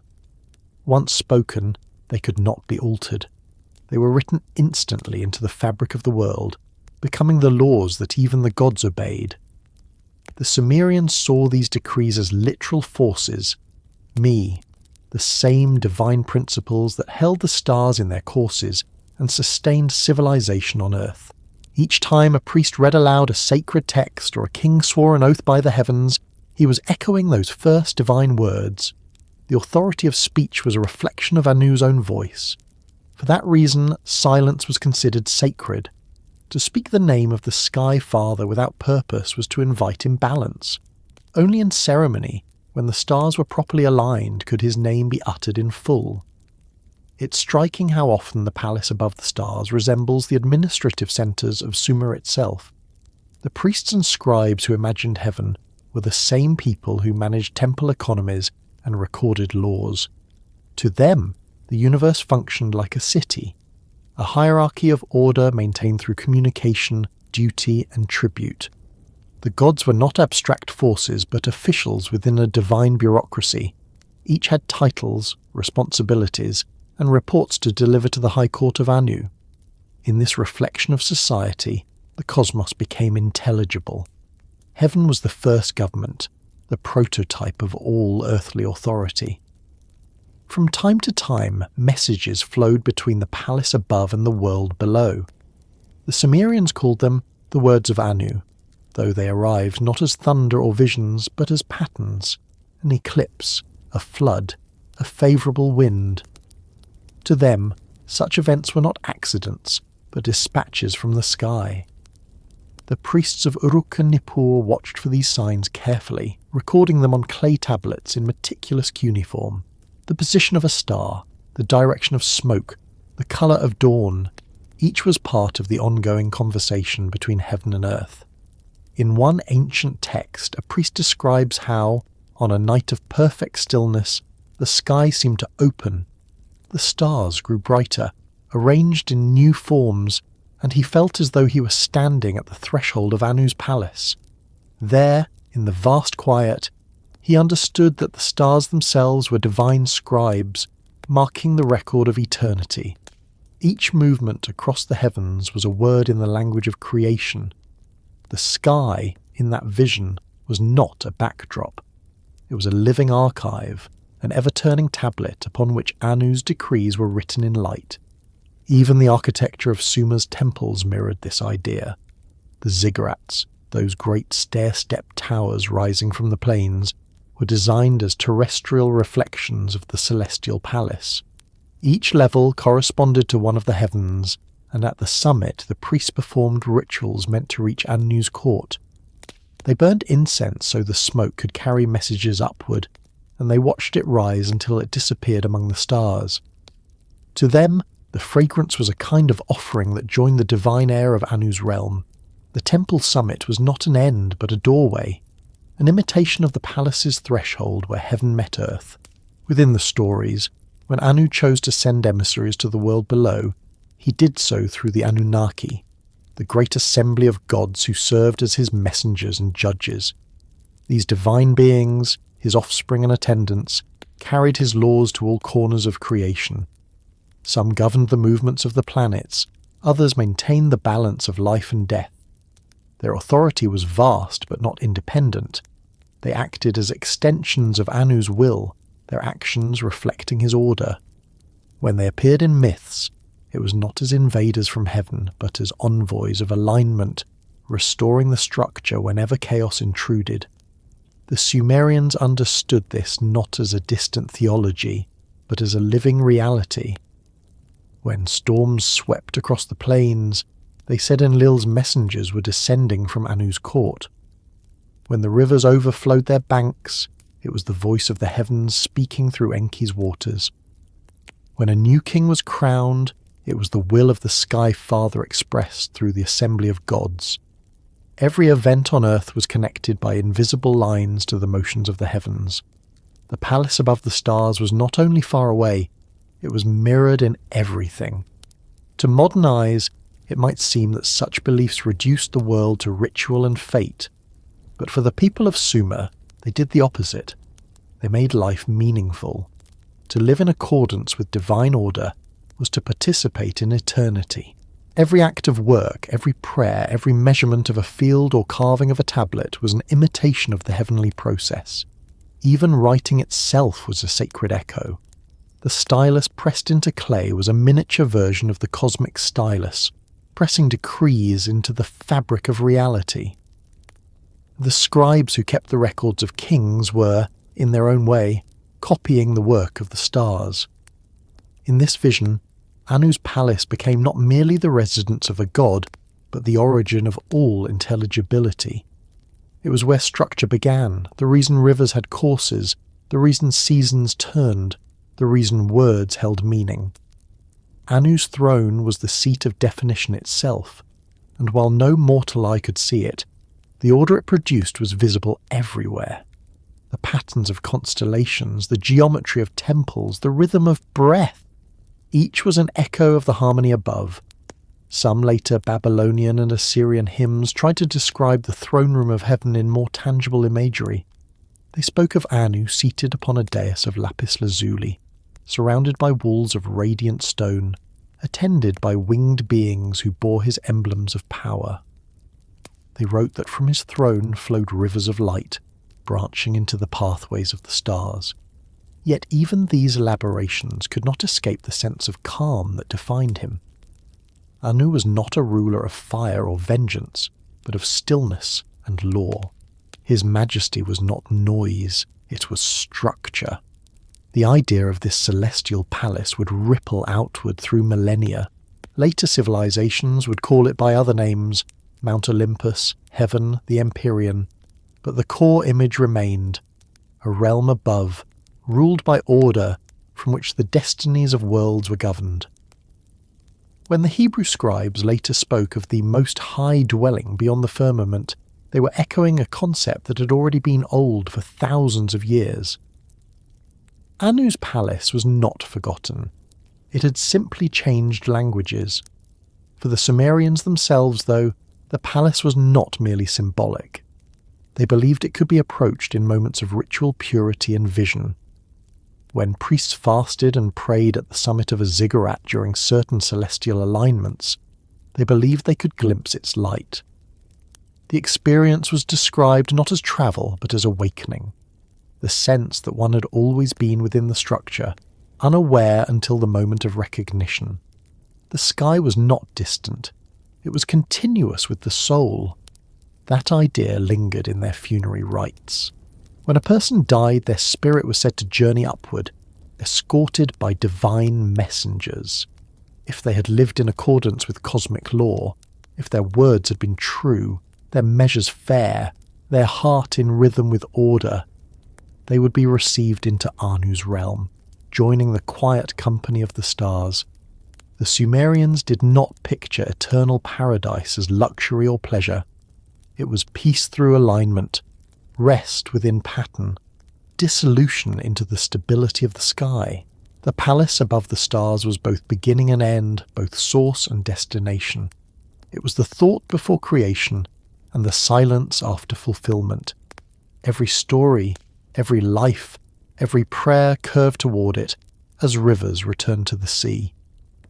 And in that sense, Anu's kingdom was not a place at all, but the principle of continuity, the assurance that, beyond change and struggle, the framework of the universe held steady. Even now, when we look at the night sky and see the same constellations that once guided the priests of Uruk, we are seeing the walls of that imagined palace. The stars still shine in their ancient order, each one marking a place in the cosmic court. The Milky Way still curves across the heavens like a radiant bridge between worlds. The same silence that the Sumerians heard when they looked upward still surrounds us. For them, that silence was not emptiness. It was presence. It was the quiet weight of meaning that holds the world together, the breathless moment before a decree is spoken, the still point around which all things move. And it is from that silence, from the throne of the sky farther within his palace of light, that the next act of creation begins. The gods have gathered, the world below waits, the balance between heaven and earth will soon be tested by the very beings who are born to preserve it. The story of the Anunnaki is about to unfold. The palace above the stars was not silent for long. Within its luminous walls the great council assembled, the Anunnaki, the divine assembly born of Anu's will and bound to his order. They were not a pantheon in the later sense of gods competing for worship. They were administrators of existence, stewards of balance, the unseen governors of a universe that was never left unattended. The Sumerians described them as countless yet ordered, each with rank and duty, each a fragment of the Sky Father's intention given form. When they gathered, it was said the heavens brightened. The stars themselves were their bodies, flickering into alignment as if summoned for a meeting that transcended time. The Sumerians didn't imagine this council as thunder and spectacle, but as deliberation, calm, solemn, precise. The Anunnaki were not capricious beings moved by emotion. They were the executors of cosmic maintenance. In their assembly, the universe reviewed itself. The tablets that mention this divine council often begin in the same way. With Anu seated at the highest point, his throne unshaken, his presence vast and silent. Beside him stood Enlil, keeper of the decrees, and Enki, the counsellor who understood the subtle harmonies between law and life. Around them gathered the rest, Nana the moon, Utu the sun, Inanna the bright wanderer, Ninhursag the earth mother, and countless others whose names have faded into the dust of history but whose stars still burn overhead. Each meeting of the council was a moment of calibration. The gods spoke not in words as humans do, but in decrees, in patterns that became reality the instant they were agreed upon. When they decided that a season should end, the rains ceased. When they decreed that a river should rise, the waters obeyed. The council's decisions were not commands shouted into chaos. They were the articulation of balance, the confirmation of rhythm. To the Sumerians, this was how the world worked, through conversation among the divine. Anu's voice was rarely heard. His role was not to debate but to ratify. Once the council reached agreement, his silent acknowledgement sealed the decree. His stillness was the stamp of eternity. Without it, nothing decided below could hold. It was this act of silent approval that defined the nature of authority for the people of Sumer. Power did not mean action, it meant permanence. Kings imitated this structure. They too held councils, listened, deliberated, and in the end affirmed decisions with calm assent. The pattern of heaven was repeated in the order of earth. In some myths, the council's meetings addressed crises that rippled through creation. When the lesser gods grew weary of labour, it was before Anu's throne that their pleas were heard. They spoke of endless toil, digging canals, tending the fields, sustaining the mechanisms of the world. Enlil listened but stood firm. Work was the cost of existence. Yet Enki, compassionate and cunning, proposed an answer: to fashion a new race that would share the burden. The council debated. They weighed the harmony of the world against the possibility of change. At last, Anu nodded. The decree was passed. Humanity would be made. In that single gesture, the structure of heaven expanded. The Anunnaki, once caretakers of creation alone, became overseers of a new relationship. They would now rule not only over elements and stars, but over conscious beings who could think, speak, and revere. Humanity, when it rose from the clay, would be both servant and participant, a reflection of divine order endowed with awareness. And through that awareness, the gods would be known. The decision to create humankind was not portrayed as an act of generosity or curiosity. It was administration. The world needed caretakers, and the divine council responded to necessity. The Sumerians did not see this as cold or cruel. It was simply the logic of the cosmos, everything in its place, every being with its function. The council's decree was not about domination, but efficiency.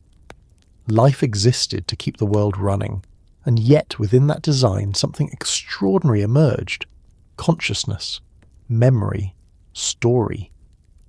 Enki oversaw the act of creation, shaping humans from clay and infusing them with a spark of divine essence. When the work was done, he presented them to the council. The Anunnaki observed this new form of life, small and fragile but capable of understanding. They debated its potential. Some argued that humanity should remain ignorant, bound only to labour.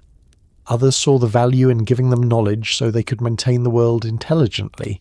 The argument stretched across the heavens. Finally, Enki's reasoning prevailed. Humanity was granted wisdom in measure, enough to serve but also to wonder. That decision shaped everything that followed.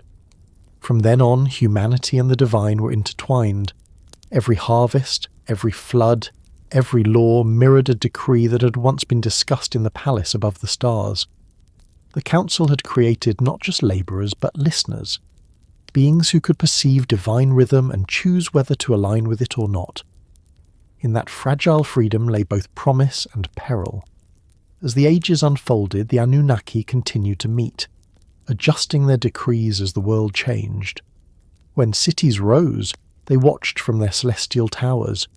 When kings claimed authority, they measured it against the order of heaven. When the boundaries between gods and men blurred, when mortals began to imagine themselves divine, the council deliberated again. Their decisions were not about punishment but preservation. To the Sumerians, even disaster was a form of correction. The flood, the drought, the fall of cities, all were the echoes of heavenly resolutions, the realignment of a system too large for mortals to see. The idea of the divine council was one of the Sumerians' most profound contributions to human thought. It replaced randomness with structure. The world was not at the mercy of chaos but guided by discussion. Fate was not arbitrary. It was the product of deliberation. This concept would travel far, absorbed into later religions. The Council of Gods in Canaan, the divine assemblies in Babylon and Greece, even the heavenly host described in the Hebrew scriptures. all carry the shadow of this original meeting under the Skyfather's gaze. When the priests of Uruk conducted rituals to mirror the celestial court, they gathered in a circle, each representing a deity. The high priest sat in the centre, in silence as Anu's representative. The others recited hymns, offered counsel, and together pronounced blessings or judgments. Every gesture echoed the order above. In these ceremonies, the boundary between heaven and earth grew thin. The temple became the palace. The priest became the Anunnaki. The city itself, for a brief moment, became a reflection of the divine council in session. To live under this system was to see meaning in everything. A king's victory in war was not chance, but confirmation of divine will. A famine was not misfortune, but correction. The stars were minutes in the record of heaven's deliberations. Life was participation in a cosmic meeting that never ended. Each generation inherited not only the land of its ancestors, but the decrees of its gods. The laws of heaven were perpetual, but their interpretation, like all councils, continued endlessly. There's a kind of strange comfort in that vision. The universe, in the Sumerian mind, was not indifferent. It was administrative. Everything had a file, a reason, a motion recorded somewhere in the divine archives. The gods were not beyond reach, but constantly engaged in keeping things aligned. Their work was the world itself. The stars moved because they were obeying orders. The rivers flowed because their courses had been approved. Every breath was a clause in a decree written long ago and still being amended in the light above. Sometimes the texts hint at dissent within the council, not rebellion, but difference in perspective. Enlil's severity clashed with Enki's compassion. Inanna's ambition unsettled the established order. These tensions did not destroy the system. They animated it. Without contrast, no decision could be made. Without disagreement, no harmony could be restored. Even divine discord served the purpose of balance. Anu's role in these moments remained unchanged. He did not favour one side or another. His gaze encompassed all. When the arguments reached their height, the myths say a silence would fall.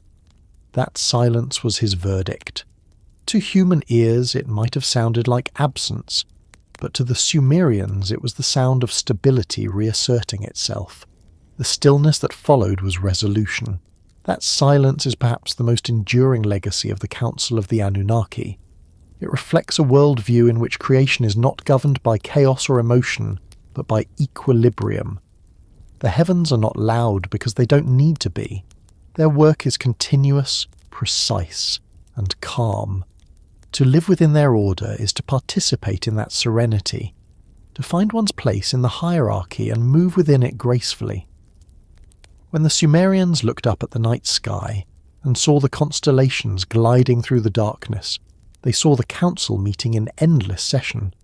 Each star was a divine presence attending, each movement a vote cast in the affairs of the cosmos.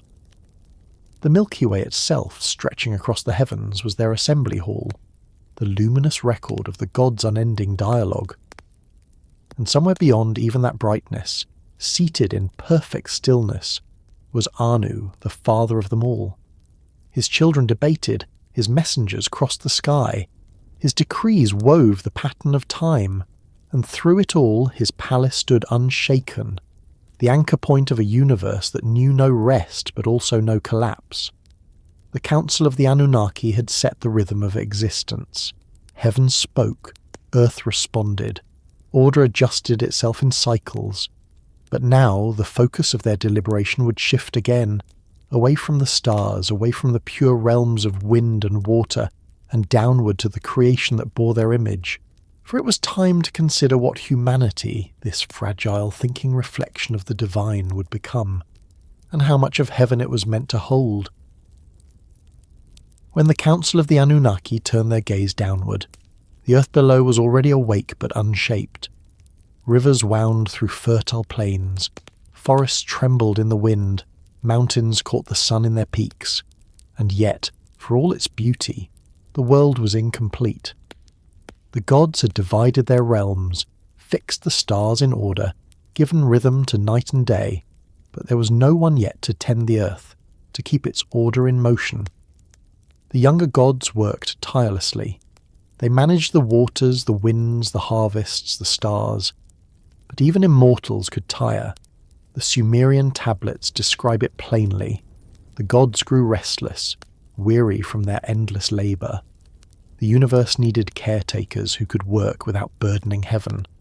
That was when the idea of humanity began to take shape, not as a spontaneous creation, but as decision, a kind of divine engineering project debated among the Anunnaki.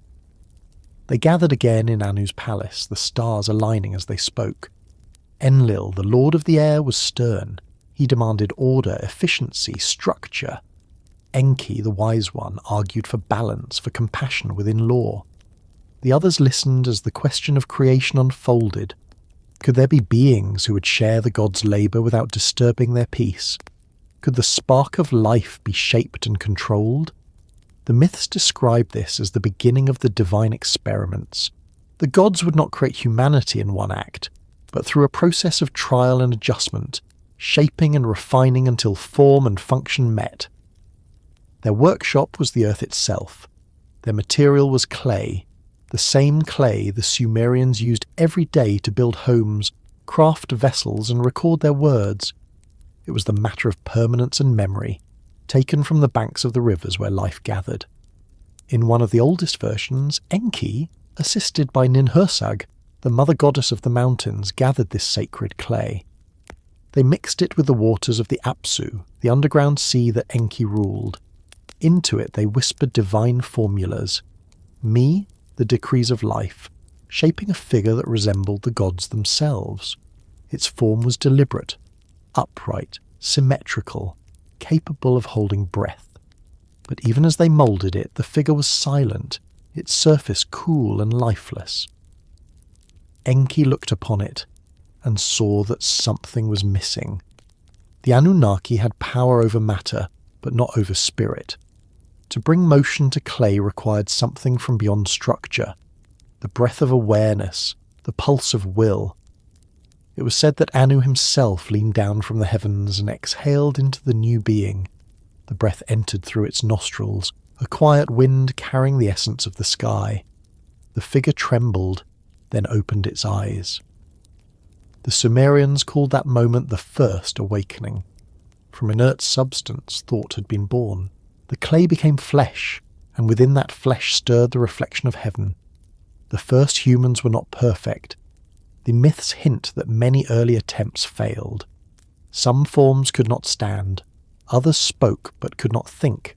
Some moved with strength but without obedience. The gods learned through creation, adjusting their methods. Enki refined the mixture of clay and water.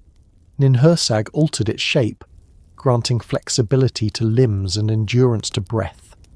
With each attempt, the divine experiment grew more precise, guided by the calm patience of Anu's design. Creation, even for gods, was work. When the first stable generation of humans appeared, the gods gathered to observe them. The tablets describe this with quiet wonder. The new beings walked the earth, tended the fields, and lifted their faces to the sky in awe. They did not yet know language, but they knew reverence. The gods watched as the humans began to imitate them, organizing their shelters around the rising and setting of the sun, shaping patterns into the soil, finding rhythm in labor. The Anunnaki were satisfied. The world could now sustain itself. The divine experiment had succeeded. Enlil decreed their purpose, to maintain the earth as the gods maintained heaven. They would harvest grain, build temples, and offer gifts upward in gratitude. Enki ensured that they would not merely obey, but understand. He taught them symbols, measurement, and the foundations of speech. Through him, they learned to name things, to divide the world into known and unknown. Each word they spoke was a faint echo of the language used by the gods in council, not as powerful, but resonant. In naming, they began to share in divine creation. The Sumerians saw in this story the origin of human civilization. The first act of worship was not sacrifice, but recognition. the awareness of pattern. When early humans looked up and saw the stars, they saw the faces of the Anunnaki, each one a point of light mirroring the order of their own lives. Farming, writing, architecture, law, all were extensions of that first divine breath. Humanity was not made to be godlike, but to be aware of the gods. Their intelligence was a kind of bridge, connecting heaven and earth through comprehension. The myths describe how the gods organized humanity into cities, assigning groups to serve specific deities. Uruk became the domain of Anu and Inanna, Nippur of Enlil, Eridu of Enki. Each city reflected a fragment of the heavens, its ziggurat built to align with the stars above. To live in a city was to live within a cosmic map, each street and courtyard an imitation of the sky's geometry. The temples were not houses of worship alone, they were laboratories of order, places where humans practiced the divine craft of maintaining balance. But there was another dimension to these experiments, one more mysterious, one that blurred the line between divine and mortal. Some texts hint that the gods mixed not only clay and water, but divine blood into the human form. It was said to come from a rebellious deity, one who had defied the council and was sacrificed so that his essence could animate the new creation. His spirit, divided among humanity, gave them vitality and restlessness, a spark of defiance that mirrored the divine in miniature. Whether metaphor or memory, this idea carried weight. The sense that in every human heart dwelled both obedience and curiosity. That duality fascinated the Sumerians. Humans were designed to serve, yet they questioned. They followed, yet they sought to know why. It was both gift and flaw, an inheritance from the gods themselves. The Anunnaki, though pleased with their creation, began to debate the limits of what they had done. Should humanity be allowed to understand the full order of heaven, or should knowledge remain divided? Enki, ever the advocate of wisdom, argued that learning was part of balance. Enlil warned that too much awareness could lead to disorder. The debate echoed through centuries, retold in myths of forbidden knowledge, of mortals reaching beyond their place, of divine correction that followed curiosity. Even so, the gods did not revoke their gift. Humanity continued to learn. They built irrigation systems that mirrored the divine canals of Enki's waters. They developed calendars to track the movements of Nana's moon and Utu's sun. They sang hymns to the stars, repeating the cadence of the council's decrees. Through labour and reflection, they participated in creation itself. For the Sumerians, this was not blasphemy, but devotion. To understand the world was to honour the one who made it understandable. In the temples, priests performed rituals that reenacted the first making. They mixed clay with sacred water, shaped small figures, and breathed gently over them, symbolically repeating the birth of humanity. The air they exhaled represented Anu's divine breath, the unseen force that gave motion to matter. These ceremonies were not mere remembrance, but renewal. Each repetition reaffirmed the bond between gods and men. The world was sustained through participation, through the shared rhythm of creation maintained across ages. The idea of the divine experiments extended beyond the making of humanity.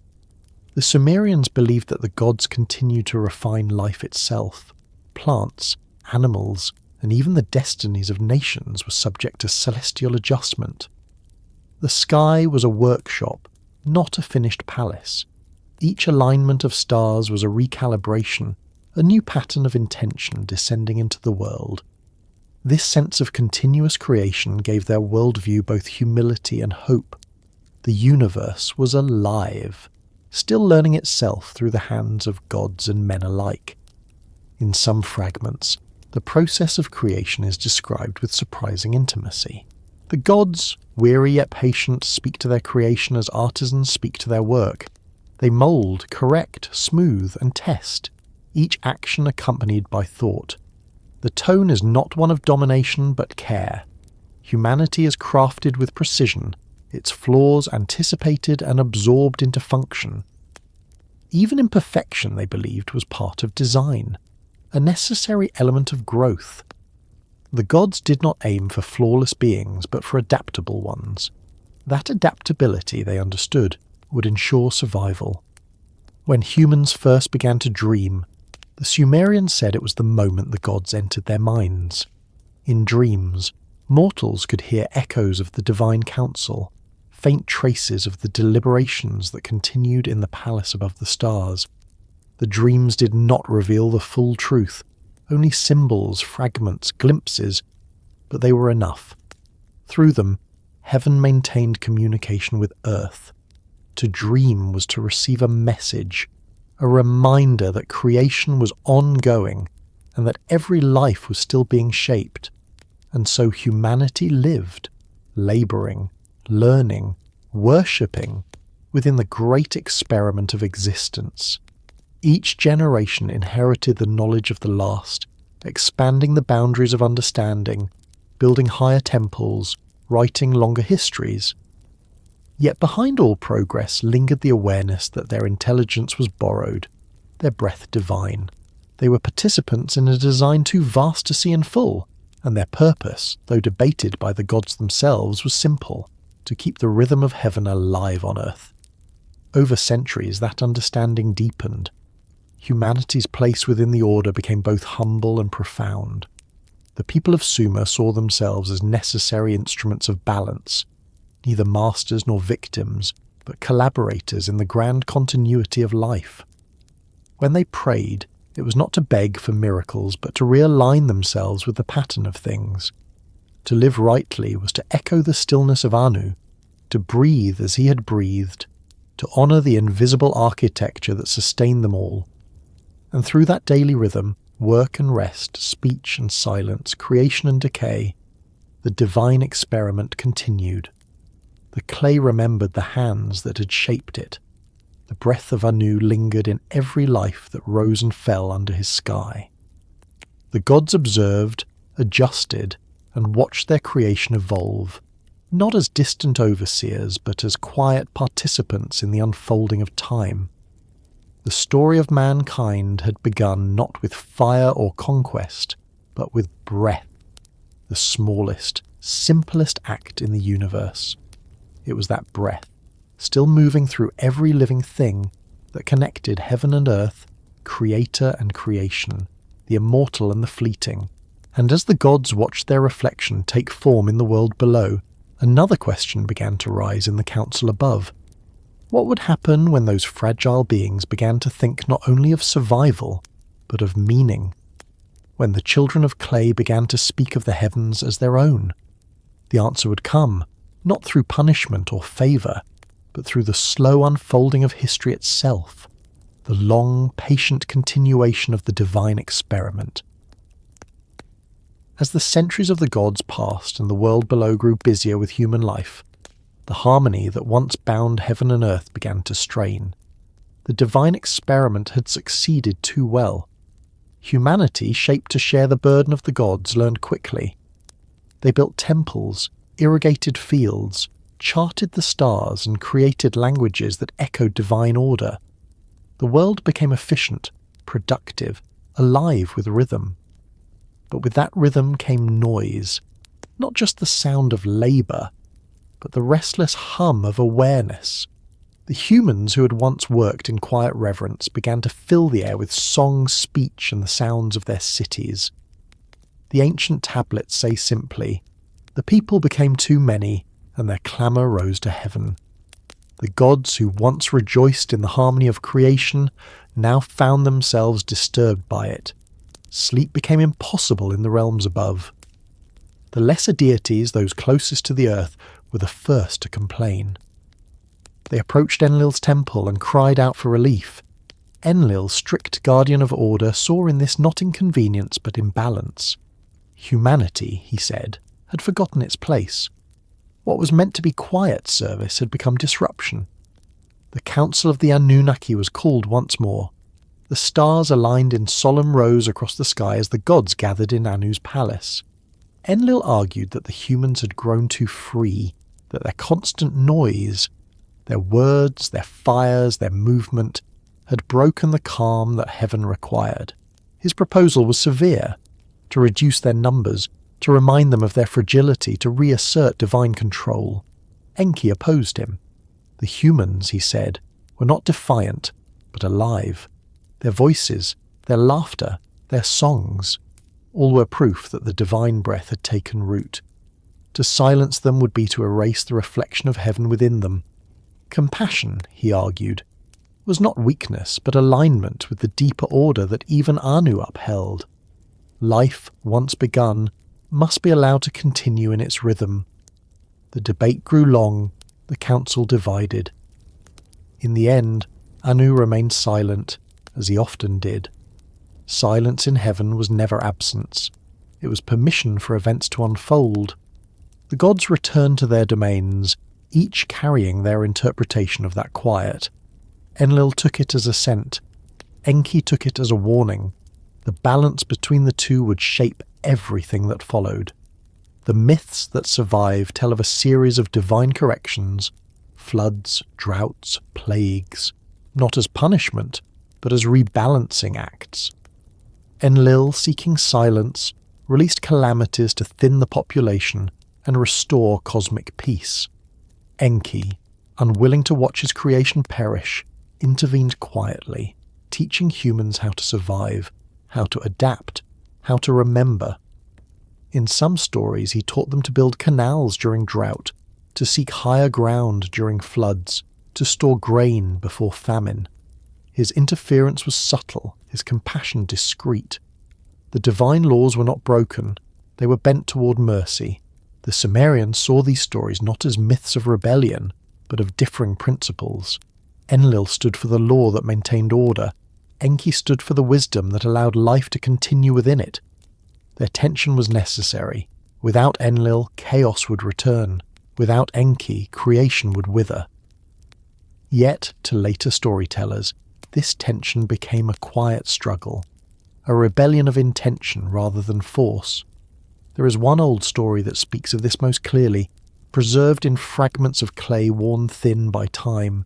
It tells of a time when the lesser gods, exhausted by labour, laid down their tools and marched upon Enlil's dwelling. They surrounded the Echo temple, shouting their grievances. Enlil's fury rose, for defiance was the shadow of disorder. He called upon the council for judgment. The gods debated what should be done, and Anu, hearing their cries, descended briefly from heaven to restore calm. His words, as recorded by the scribes, were measured. What disturbs the order, he said, must be absorbed into it. It was then that Enki proposed the making of humankind, beings who could relieve the divine workers. The rebellion of the gods became, paradoxically, the reason for humanity's creation. Out of disobedience came continuity. The servants who refused their labour became the saviours of the world through the solution they inspired. Even rebellion had its function. Later myths echoed this pattern again and again. Whenever order was threatened, a small act of defiance restored it in a new form. The Anunnaki were not machines. They were consciousness in balance, capable of error, capable of change. Their arguments, their adjustments, their quiet interventions, all of it was part of the ongoing refinement of creation. The world did not exist because the gods were perfect. It endured because they learned. Enki's compassion for humankind became legend. In one tale, when Enlil resolved to send a flood to silence the earth once and for all, Enki whispered to a mortal named Ziusudra, instructing him to build a vessel. He did not disobey openly. He spoke through dreams, through symbols. The flood came, the waters rose, and all but a remnant of humanity perished. Yet when the waters receded and the survivor offered thanks, the gods themselves were moved. Even Enlil relented. The destruction had achieved nothing. Life returned, smaller but wiser, and the balance was renewed. The flood story was not about wrath. It was about reset. The noise of humanity had disturbed heaven. The silence that followed reminded the gods of what that noise meant. Vitality, continuity, the very sound of the divine breath moving through the world. In the aftermath, the council met again, and a new order was established. Humanity would live, but its span of life would be limited. The gods would withdraw further into the heavens, maintaining distance while allowing the earth to continue in its own rhythm. From then on, the Anunnaki became watchers more than rulers. Their presence was felt in omens, in the alignment of stars, in the whisper of wind over water. They no longer intervened directly, but their decrees still shaped destiny. The rebellion that had begun as a demand for rest ended as a new equilibrium, the divine acknowledging that creation itself was part of their own evolution. The Sumerians saw in this not tragedy, but wisdom. Even in heaven, they said, order must bend to survive. The gods were not infallible, and that imperfection was sacred. It made them relatable, understandable. The universe, governed by such beings, was not rigid but living, capable of renewal. Every flood that destroyed also purified. Every act of defiance produced adaptation. Rebellion, in this cosmic logic, was not a fall but a function. It was this idea that disobedience could serve creation, that quietly influenced generations of thought to come. The notion that chaos might renew order, that destruction could be creative, that even the heavens could learn. These became recurring patterns in myths from Mesopotamia to Greece, from Canaan to the later scriptures of Israel. The echo of the Anunnaki's council and its descent lingered through centuries, reshaped but recognizable. In art and inscription, the memory of the heavenly rebellion survived in symbolic form. Relief showed rows of divine figures holding tools, ploughs, spades, staffs, symbols of labour, both divine and human. Some carried water vessels pouring endlessly into the rivers below.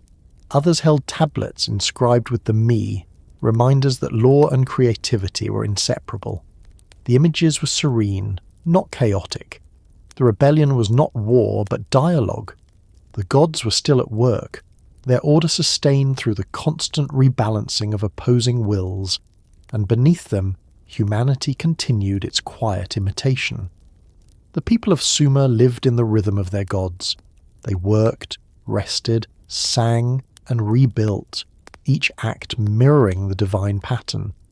When floods came, they saw not punishment, but renewal. When droughts returned, they prayed for balance, not for revenge upon their deities. The relationship between heaven and earth remained intact because it was never meant to be without tension. The friction between decree and compassion, between silence and voice, kept the universe alive. Anu remained distant through all of it. His silence presided over the conflict without judgment. He had set the system in motion and allowed it to find its own equilibrium. To the Sumerians, this was not neglect. It was trust, the faith of the Creator in the resilience of his design. Even rebellion had a place within his stillness. The heavens could bend without breaking. The world could survive because the law could yield. By the time these stories were written onto clay, the people who told them had already learned their lesson. Creation was not a single act completed in the distant past. It was an ongoing process, sustained by interaction, tested by struggle, renewed by compassion. The rebellion of heaven had taught even the gods that order was not static. It had to breathe. That belief gave the ancient world its most enduring strength. It allowed them to face calamity without despair, to rebuild after loss, to see continuity where others might see ending. The floods would come again. The stars would shift. Kingdoms would rise and fall. But the structure behind it all, the balance between creation and correction, would endure. And so the world continued, turning beneath the quiet gaze of Anu and his children, each event another adjustment in the endless maintenance of existence. The rebellion of heaven was over, but its lessons lingered, woven into the cycles of time, the pulse of rivers, the rhythm of wind and breath. The servants had become saviours, the gods had become learners, and the universe, once silent, now hummed with the sound of balance achieved through imperfection. From that point on, heaven would never again be untouched by earth, nor earth by heaven. The bond was permanent, sustained by work, reflection, and the memory of what had nearly been lost. And in that new, quieter order, the world awaited its next transformation, when the balance would be tested again, not by rebellion, but by silence, when even the gods would seem to withdraw and the question of devotion would pass into the hands of humankind alone. When the divine council grew weary of the noise of the world, and when Enlil's patience with humanity had thinned to the quiet edge of command, the decree was sealed. The decision was not made in haste. It came after long deliberation, after signs and omens and warnings left unheeded. The tablets say that when the gods spoke the order, the heavens themselves darkened, and the air grew heavy as if the sky were holding its breath. The flood was not sent as rage. It was sent as correction, a resetting of rhythm, a return to stillness after the hum of countless voices had reached the stars. The command passed through the palace above the stars and into the layers of creation. The winds were loosened from Enlil's storehouses. The waters beneath the earth, held in Enki's quiet domain, began to stir. Clouds gathered, slow and dense, until the day itself seemed to dissolve into shadow. And yet, even as the decree moved through the world, not all of heaven was in agreement. Enki, keeper of wisdom and friend of humankind, heard the order and grew troubled. The balance demanded silence. Yes, but silence too deep could smother the very life that made balance possible. The flood would cleanse, but it would also erase. And so, in the way of the wise, he acted not in defiance, but in preservation. Through dreams and whispers, through the symbols of the deep waters, he found a way to pass a message to one man, a servant of the gods named Ziusudra. In the dream, Enki spoke without speaking. He did not name the flood or forbid it. He spoke of walls, of boats, of life carried safely across water. Build a vessel, he said, sealed against the coming storm. Gather what breathes, what grows, what remembers. Take with you the seed of all that is. Ziusudra awoke with understanding, and though the air was still calm and the fields still green, he began to work. He shaped wood and pitch into a great structure, its sides broad, its surface smooth as river clay. To the people of his city, it must have seemed madness. A boat on dry land, built under a sky that showed no sign of change. But the signs were there, if one knew how to look. The rivers ran slower, their waters tasting of salt. The stars shifted slightly as if moving toward new stations. Animals grew restless. The Sumerians believed the world spoke through such patterns. Ziusudra listened, and what he heard was urgency. When the flood came, it came without wind or thunder at first. The rains fell softly, steadily, as though testing the earth. Then the sky opened wider, the rivers burst their banks and the sea rose to meet the clouds. The horizon vanished. The plains became one vast expanse of moving grey. Temples, cities, ziggurats, all disappeared beneath the weight of the waters. The world for a time was only ocean and sky. The tablets say that even the gods grew afraid. The flood they had decreed was greater than any of them had imagined. The waves rose like mountains, the winds tore at the heavens, and the noise was unbearable. The same sound that had once disturbed their rest now returned in another form, the roar of water consuming everything. The gods, overwhelmed, retreated to Anu's palace. There, in the uppermost heaven, they waited in silence as the storm raged below. Enlil watched in stern quiet. Enki, restless, looked down with sorrow. Ninhursag wept for her lost creation. Even Inanna, fierce and radiant, turned her face away. For 7 days and nights, the flood covered the world. On the 8th, the winds began to slow. The waters stopped their rise and began to settle. The sky, drained of its fury, grew pale once more. When Ziusudra emerged from his vessel, the world was unrecognizable. The air smelled of salt and clay. The mountains were silent. No cities remained. No smoke rose from hearths. The flood had erased civilization's noise, leaving only the memory of sound. He released birds to search for land. The first did not return. The second found no rest. The third came back with mud on its feet. The waters were receding. Ziusudra stepped onto the wet ground and built an altar from the remnants of driftwood. He lit a fire and offered what little remained: grain, oil, incense. The smoke rose in a thin, trembling column, the first sign of life returning to dialogue with heaven. The gods smelled the offering and gathered once again. They had been silent through the storm, but now they spoke. Enlil descended, his tone no longer harsh, but subdued. He had seen the cost of stillness taken too far. The earth was quiet, yes, but empty. The pattern of order had been restored, but the rhythm of life was missing. Enki stood beside Ziusudra, speaking gently. "The balance must breathe," he said. "The song of creation cannot be silence alone."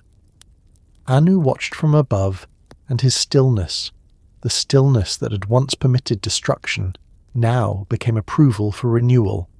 The council decreed that humanity would live again, smaller in number, shorter in years, but renewed. They granted Ziusudra life beyond ordinary span, not as reward but as remembrance. He would dwell in a far land, near the mouth of the rivers, where the fresh waters met the sea, a living reminder that even the gods could err, and that creation, once begun, must be allowed to continue.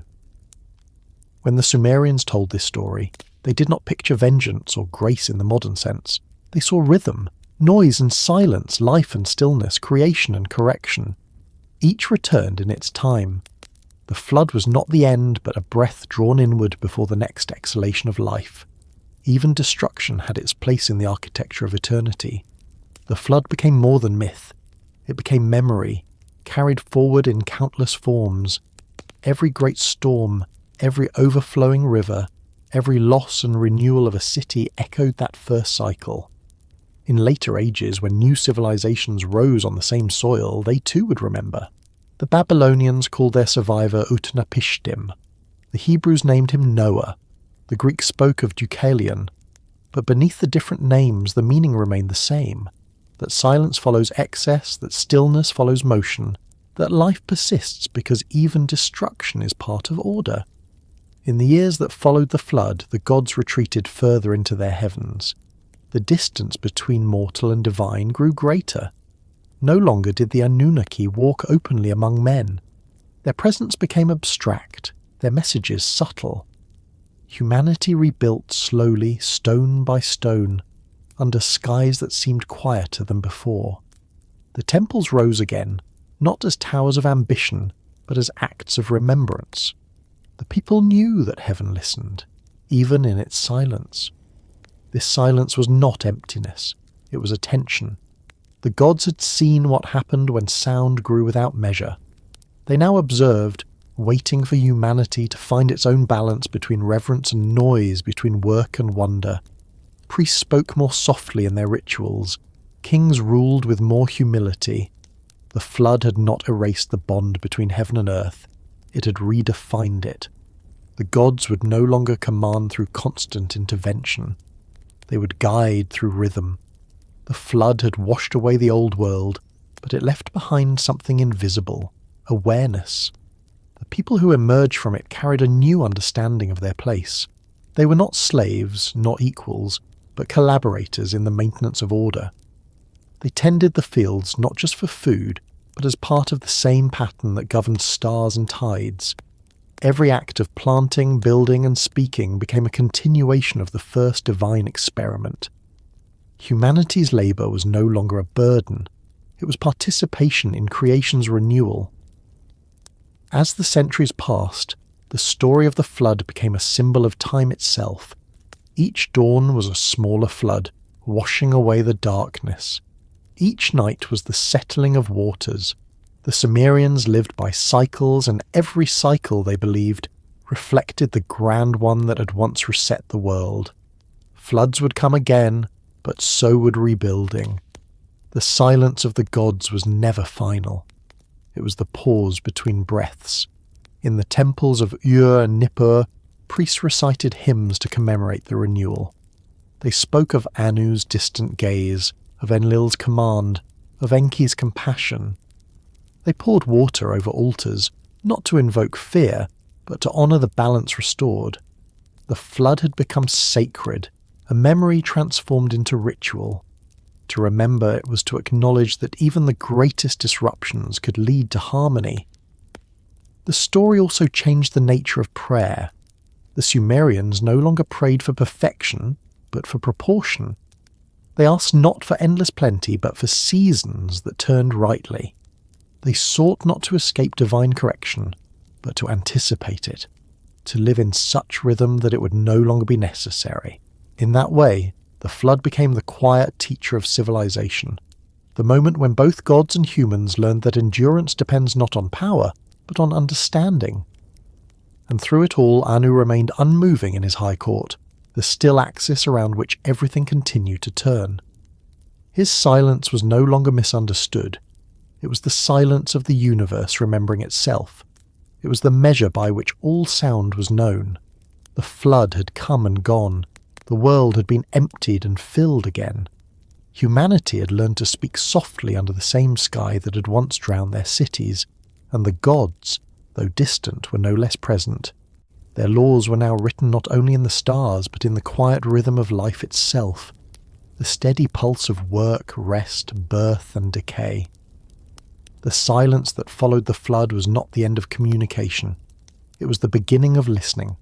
In that listening, humanity found wisdom, the understanding that the divine order was not separate from their lives, but flowing through them, always as constant as breath. The rivers returned to their courses, the earth greened once more, and above it all the stars shone with a steadiness that no storm could erase. The heavens, cleansed and calm, reflected the balance restored below.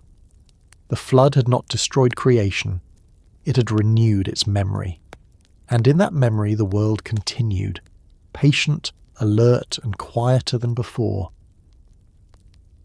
When the waters of the flood finally withdrew and the silence of renewal settled upon the world, the heavens resumed their steady motion. The stars reclaimed their places, the winds softened, and the temples that had survived stood like stones remembering an older rhythm. Humanity, smaller now and cautious, rebuilt its cities under the same wide sky that had once erased them. For a time it seemed the gods had vanished into distance. The people laboured, offered grain, spoke prayers, and waited for a sign that the old connection between heaven and earth still lived. That sign came not in thunder or in fire, but in stillness, the same stillness that had once marked creation's beginning. It was said that on a night when the air was utterly calm and the constellations burned with rare clarity, the priests of Uruk observed a light that did not move. It hung above the horizon like a fragment of the palace itself, too bright to be a star, too gentle to be a flame. They watched it until dawn, and when it faded they declared that Anu had returned, not in body, but in presence. The Sky King, the father of the Anunnaki, had turned his gaze again toward the earth. For generations after the flood the world had felt abandoned. The gods who once walked among men had retreated behind the stars. The rituals continued, but their answers came only through dreams and omens. The return of Anu's attention changed everything. It was not a visitation in the sense of descent. The Sumerians never imagined the Sky Father as one who moved like wind or rain. His return was a reawakening of awareness. The heavens themselves seemed to draw nearer, their order sharper, their meaning restored. In the cities the priest recorded strange phenomena. The moon's path appeared brighter, the rivers flowed more predictably, and the harvests grew more abundant. The people said the world was breathing again with the rhythm of heaven. The decrees of the gods, once drowned by chaos, were being heard anew. The stories tell that the high priest of Uruk, standing atop the ziggurat, felt a weightless pressure in the air, as if the sky itself were leaning closer, listening. He declared that Anu was near, and from that moment the temple became the axis of reconnection. The return of the Sky King was not an event to witness, but a condition to perceive. It was order reasserting itself through pattern. The Sumerians expressed it through architecture, rebuilding their cities to mirror the heavens with precision. The angles of temples matched constellations, their stairways aligned with the paths of planets. To walk through a temple courtyard was to move through the structure of heaven itself. Every column, every brick was a gesture of welcome, an invitation for Anu's presence to remain. In the myths, this return was portrayed as an act of quiet reconciliation. The flood had cleansed the world, but it had also distanced heaven from earth. The return of Anu's gaze bridged that distance again. The gods, once divided by disagreement, found unity in their father's presence. Enlil and Enki, whose opposing visions had shaped both destruction and survival, now worked in harmony. The winds carried wisdom from one to the other, blending law and compassion into a single current that moved through creation. The lesser gods, once restless, resumed their duties. The Anunnaki, seated again in council, looked down upon the renewed world with calm approval. To the Sumerians, this was not mythic drama, but cosmic balance restored. The return of Anu meant that the world was once again aligned with its origin. The breath of heaven flowed through all things, rivers, trees, voices. The divine order was no longer distant, it was immanent, woven into the rhythm of daily life. And yet, even in this peace, there was awareness of fragility. The Sumerians had learned that connection required care. They spoke of Anu's presence as a flame that could not be grasped, bright, steady, but easily obscured by neglect or noise. To keep it near, the people tended their rituals with renewed devotion. The priests purified the temples daily, washing floors with sacred water, lighting fires at dawn and dusk. Farmers timed their planting to the movements of the moon. Scribes wrote the names of kings beside the names of gods, reminding all who read that authority flowed from the same sky. Every act of order was a form of worship. In the tablets of the later kings, Anu's name appears not as myth, but as title. They called themselves servants of Anu, chosen of the Sky Father, guardians of his order. The power of rulers was legitimized by the return of the divine gaze. To reign was to maintain the pattern. To violate it was to invite imbalance. The kings, like the gods before them, became administrators of continuity. The empire itself was imagined as an extension of heaven, the city-state as a miniature cosmos. It is in this era that the temples of Uruk reached their greatest height. The ziggurat known as Iana, dedicated to Anu and Inanna, rose above the plains like a stairway carved from the memory of the flood. Its levels represented the layers of heaven. Pilgrims climbed its steps not to reach the divine, but to align with it, to place themselves within the same geometry that governed the stars.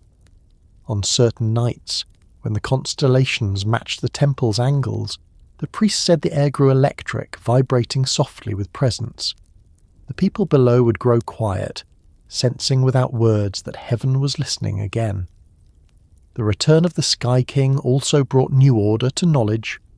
The Sumerians began to collect their wisdom in archives, preserving it on clay as if imitating the record-keeping of the Divine Council. Mathematics, astronomy, law, all were extensions of Anu's return. Writing itself became a sacred act, a method of synchronization between thought and cosmos. The script that preserved their history was to them not invention, but rediscovery, a human echo of the language the gods had used to shape the world. It was also during this time that the myths of origin were recorded in full. The scribes, perhaps inspired by the renewed sense of divine proximity, gathered the oral traditions of creation, flood, and renewal into unified texts. The Enuma Elish, though later Babylonian, carried the same impulse, to explain the structure of existence as reflection of heavenly order. Every line of these texts was written in devotion to the idea that understanding was itself a form of reverence. To know the cosmos was to serve it. The people began to speak of Anu less as a figure and more as a principle. the unchanging framework behind all change. His presence was in every proportion that held true, every equation that balanced, every boundary that did not collapse. When a craftsman built a wall, when a scribe divided time, when a ruler judged fairly, they were all, in their own way, maintaining Anu's return. His kingdom was not above the stars anymore. It was within the patterns of their world. There were, of course, moments when faith wavered. Droughts returned, wars erupted, cities fell. Each time, the people wondered whether the Sky King had turned his gaze away again. But the Sumerians did not imagine abandonment. They imagined rhythm. Presence and absence were not opposites. They were phases of the same cycle. When the sky grew silent, it was because the world below had to act on its own. When harmony returned, heaven answered with stillness. The divine was not distant, it was continuous. This understanding shaped their entire civilization. The flood had taught them fear, but the return of Anu taught them steadiness. Fear was replaced by duty. Worship became less about pleading and more about alignment. The temples no longer asked for miracles, they asked for precision. To build straight walls, to weigh grain fairly, to measure fields correctly. These were sacred acts, expressions of divine imitation. The return of the Sky King meant that every task was holy, because every task participated in order. In their hymns, the priests described Anu's throne not as a place but as a condition of balance. Where the measure is true, they wrote, there Anu sits. It was a philosophy as much as a belief. The divine was not a presence that visited the world, but the geometry that held it together. When the priests gazed upon the stars, they were not looking for signs of intervention, but for confirmation that the design endured. Over time, this idea spread beyond Sumer. The Akkadians, the Babylonians, the Assyrians, all inherited the vision of the Sky King. Each adapted his image, but the essence remained. A supreme principle of order above all gods, the silent mind of creation that required no form. Even as cultures changed, Anu's name persisted, whispered in prayers, carved into stones, translated into other tongues. His return was not a single moment, but a state of remembrance that renewed itself in every generation. And so, the heavens and the earth, once divided by flood and silence, were joined again in thought. Humanity had matured under the weight of survival, and the gods had learned the patience of distance. The return of Anu was not a descent but a recognition, the realization that the divine never truly left. It had always been present, waiting for understanding to catch up with creation. The Sumerians saw this clearly in the night sky. Each star, they said, was a sign of the Sky King's watchfulness. Each constellation was a message, written not for the eyes but for the mind. To look upward was to remember the origin, to see the reflection of order in the face of infinity. The heavens were not cold or empty. They were the living memory of the first creation, the proof that what began with breath and clay still endured. The flood had tested the connection. The return had restored it. The universe had bent and balanced again. And under the quiet reign of Anu's gaze, the world continued steady and luminous, shaped by the same invisible hand that had drawn the boundaries of heaven and earth. The Sky King had not returned to rule. He had returned to remind that the greatest power in creation is not motion or command, but equilibrium. And through that equilibrium, everything, gods, men, stars, and time, remained bound in one unbroken harmony. When the return of the Sky King became the quiet rhythm of life, the Sumerians began to shape his memory into stone. The heavens had revealed their order through the alignment of stars and seasons, and humanity responded by building that same order into the earth. The earliest temples were not monuments to power, nor expressions of ambition. They were instruments of balance, material reflections of the architecture of heaven. Every block, every angle, every stair was an echo of the divine geometry that held the cosmos together. At first, these structures were simple. Small sanctuaries of mud brick stood on raised mounds, just high enough to lift sacred ground above the level of the floodplain. But as the generations passed, and as the people sought to bring heaven nearer to the world below, those mounds grew. Layer by layer, they became ziggurats, stair-stepped mountains rising from the plains, their forms mirroring the heavens in tiers. To climb one was to ascend symbolically through the layers of creation, from earth to sky, from the human to the divine. The ziggurat was not a temple in the way later ages would imagine such things. It was a bridge, a meeting point. The gods were not thought to live within its chambers, but to descend upon it, their presence resting like a weight of light upon the summit. The structure itself was an imitation of the universe, firm at the base, narrowing as it rose, culminating in a shrine known as the Bitter Kitu, the House of Heaven. There, the air was still, and the view of the horizon stretched endless in every direction. For the priest who climbed those stairs, the ascent was not travel. It was alignment. In Uruk, where Anu's worship was oldest, the great ziggurat known as the White Temple rose above the city's heart. Its surface gleamed under the sun, covered in gypsum plaster that caught light like a mirror. From miles away, travellers could see it shimmering like a reflection of the sky itself. To the Sumerians, this was deliberate. The temple was meant to remind anyone who saw it that the world above and the world below were one continuum. The city beneath was not separate from the heavens. It was their echo, written in clay and brick instead of stars and air. At dawn, the priests of Anu performed their rituals on the summit. They faced east, where the first light touched the edges of the plain, and recited hymns that mirrored the rising of the sun. The words were old, carved into memory long before writing existed. They praised the balance of heaven, the breath of life, the stillness of the Sky King whose silence kept the world intact. Offerings were made not to summon the divine, but to maintain harmony. The smoke of incense rose straight upward, its movement considered an omen of alignment. At night, when the stars appeared, the ziggurat transformed. Its stepped sides caught the faint light, making it seem to glow from within.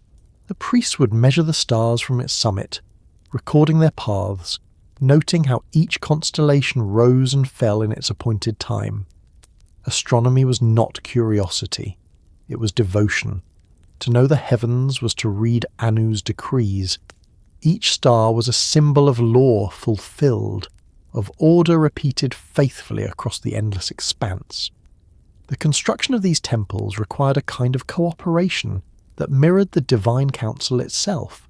Thousands of workers, artisans, and scribes participated, each fulfilling a role as precise as the gods who governed creation. The architects consulted astronomers to ensure the structure's orientation matched the celestial north. The bricklayers measured each tier with ropes stretched taut under the sun. The masons chanted as they worked, invoking the gods of labour to bless the alignment of their hands.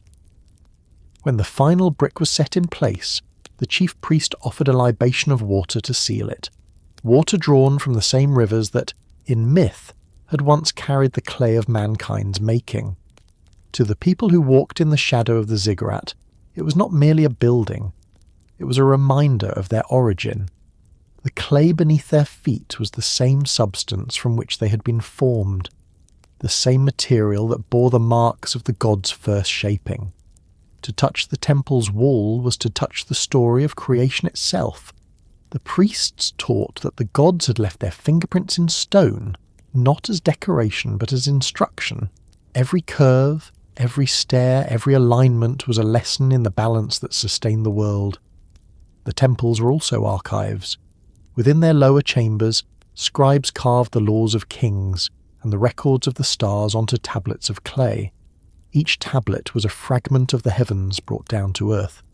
They described the courses of planets, the omens of eclipses, the cycles of floods, and the measurements of time. Knowledge was stored not as possession, but as continuation, a way to ensure that the wisdom of Anu's order would not fade even when generations passed. To read the tablets was to listen to echoes of the divine council, preserved in the language of men. As centuries went by, the form of the ziggurat spread beyond Sumer. Akkad, Babylon and Assyria each raised their own towers, each one a new echo of the same pattern. Though their names changed, their purpose remained, to maintain connection. The Babylonian Anunnaki, dedicated to Marduk, carried the same geometry as the Temple of Anu before it.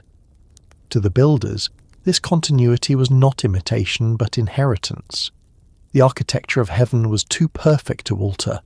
The Sky King's memory endured in brick and measure. Even the colours carried meaning. The lower levels were painted black to represent the underworld, the middle red for the earth, and the uppermost blue for the sky. To climb from one to the next was to ascend through creation itself. The air grew thinner and quieter with each tier, until the summit offered silence so complete it seemed sacred. Many who stood there described a feeling of weightless understanding. They sensed that heaven and earth were not distant but interlocked, turning together in endless rhythm. This was the true function of the ziggurat, not to bridge distance, but to reveal unity. The gods had never truly left. They were mirrored in structure, rhythm, and proportion. To maintain those proportions was to keep the cosmos alive. That belief shaped every aspect of Sumerian life. Fields were ploughed in straight lines to mirror the ordered heavens. Canals were dug according to the same geometry as temple courtyards. Music was tuned to mathematical ratios that echoed the intervals of the stars. The entire civilization became a living ziggurat, each layer of society from farmer to king, contributing to the stability of the whole. Within the sanctuaries, statues of the gods stood as embodiments of their presence, not as idols to be worshipped, but as anchors for focus. The figure of Anu was rarely depicted in full. He was represented instead by a simple symbol, a star within a circle, the mark of perfect balance. It appeared on seals, walls, and ceremonial tablets, a constant reminder that the divine was not confined to form. The circle represented heaven, the star its guiding principle. Every priest who looked upon it was reminded that silence was power, that the unseen order was the true foundation of all things. Over time, these echoes in stone began to influence memory itself. The Sumerians came to believe that as long as the temple stood, the link between heaven and earth could never be broken. Even when dynasties fell and cities crumbled, they rebuilt the temples first. The ziggurat was more than sacred space. It was identity. It tied the present to the timeless. To rebuild was to remember. To forget was to risk dissolution into chaos. There is a quiet poetry in how those structures have endured. Long after the names of the kings have faded and the languages have changed, the ziggurats still stand, their outlines softened by centuries of wind and sand. They no longer gleam white or red or blue, but their shape remains unmistakable. A stairway rising toward the sky, built from the same clay that once held the breath of gods. The pattern persists, the memory remains. In their worn bricks, the logic of the ancient world still speaks. Each level, though eroded, tells the story of alignment. Each stair holds the weight of ritual footsteps. Each shadow at dusk still falls at the same angle the priest once measured to trace the movement of stars. Time has changed everything around them, yet the temples remain in proportion. They are not relics. They are survivors of a philosophy, that the divine and the human are not divided, only reflected differently. When travellers in later ages saw these structures rising from the desert, they wondered who had built them and why.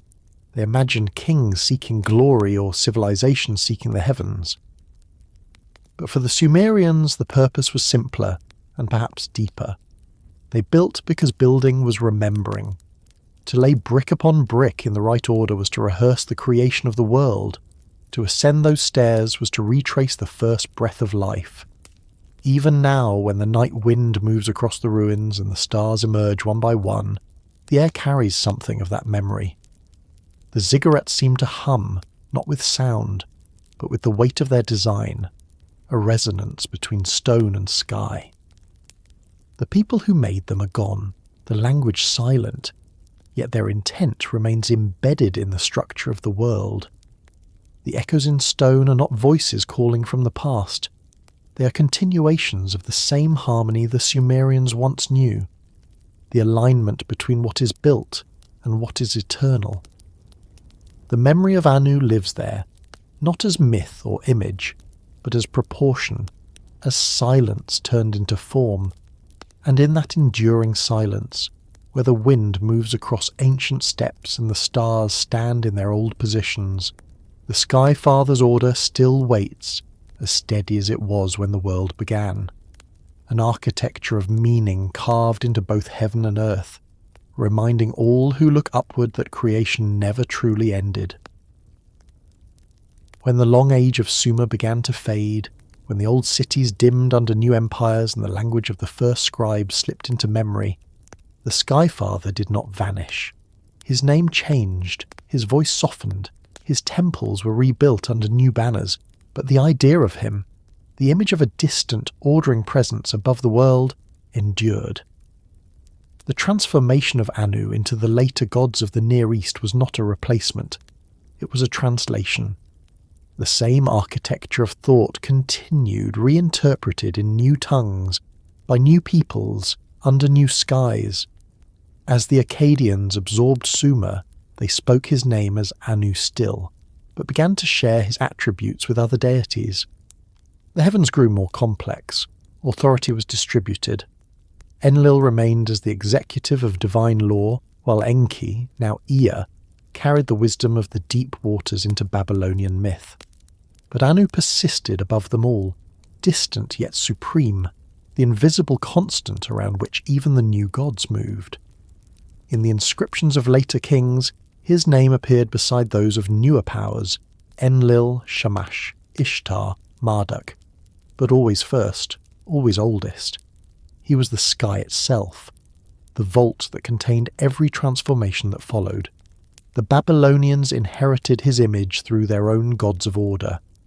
When they raised the Anunnaki, their colossal ziggurat in Babylon, it was still an imitation of the same idea that had once belonged to Uruk, a stairway between heaven and earth. The dedication shifted. The hymns took new forms, but the function remained. The structure existed to keep the pattern alive. When they spoke of Marduk as king of the gods, they described him sitting in a high court that mirrored the one Anu had ruled. The divine council endured. The heavens were still administrative, their decisions still binding. In the Assyrian age, the name of Anu became even more abstract. He was invoked in treaties, in royal titles, in the formulas that sanctified conquest. By Anu and Enlil, kings swore, calling upon the old order to witness their promises. The sky had become the ultimate authority, the judge that needed no image. The Sumerian theology had matured into a system of legitimacy.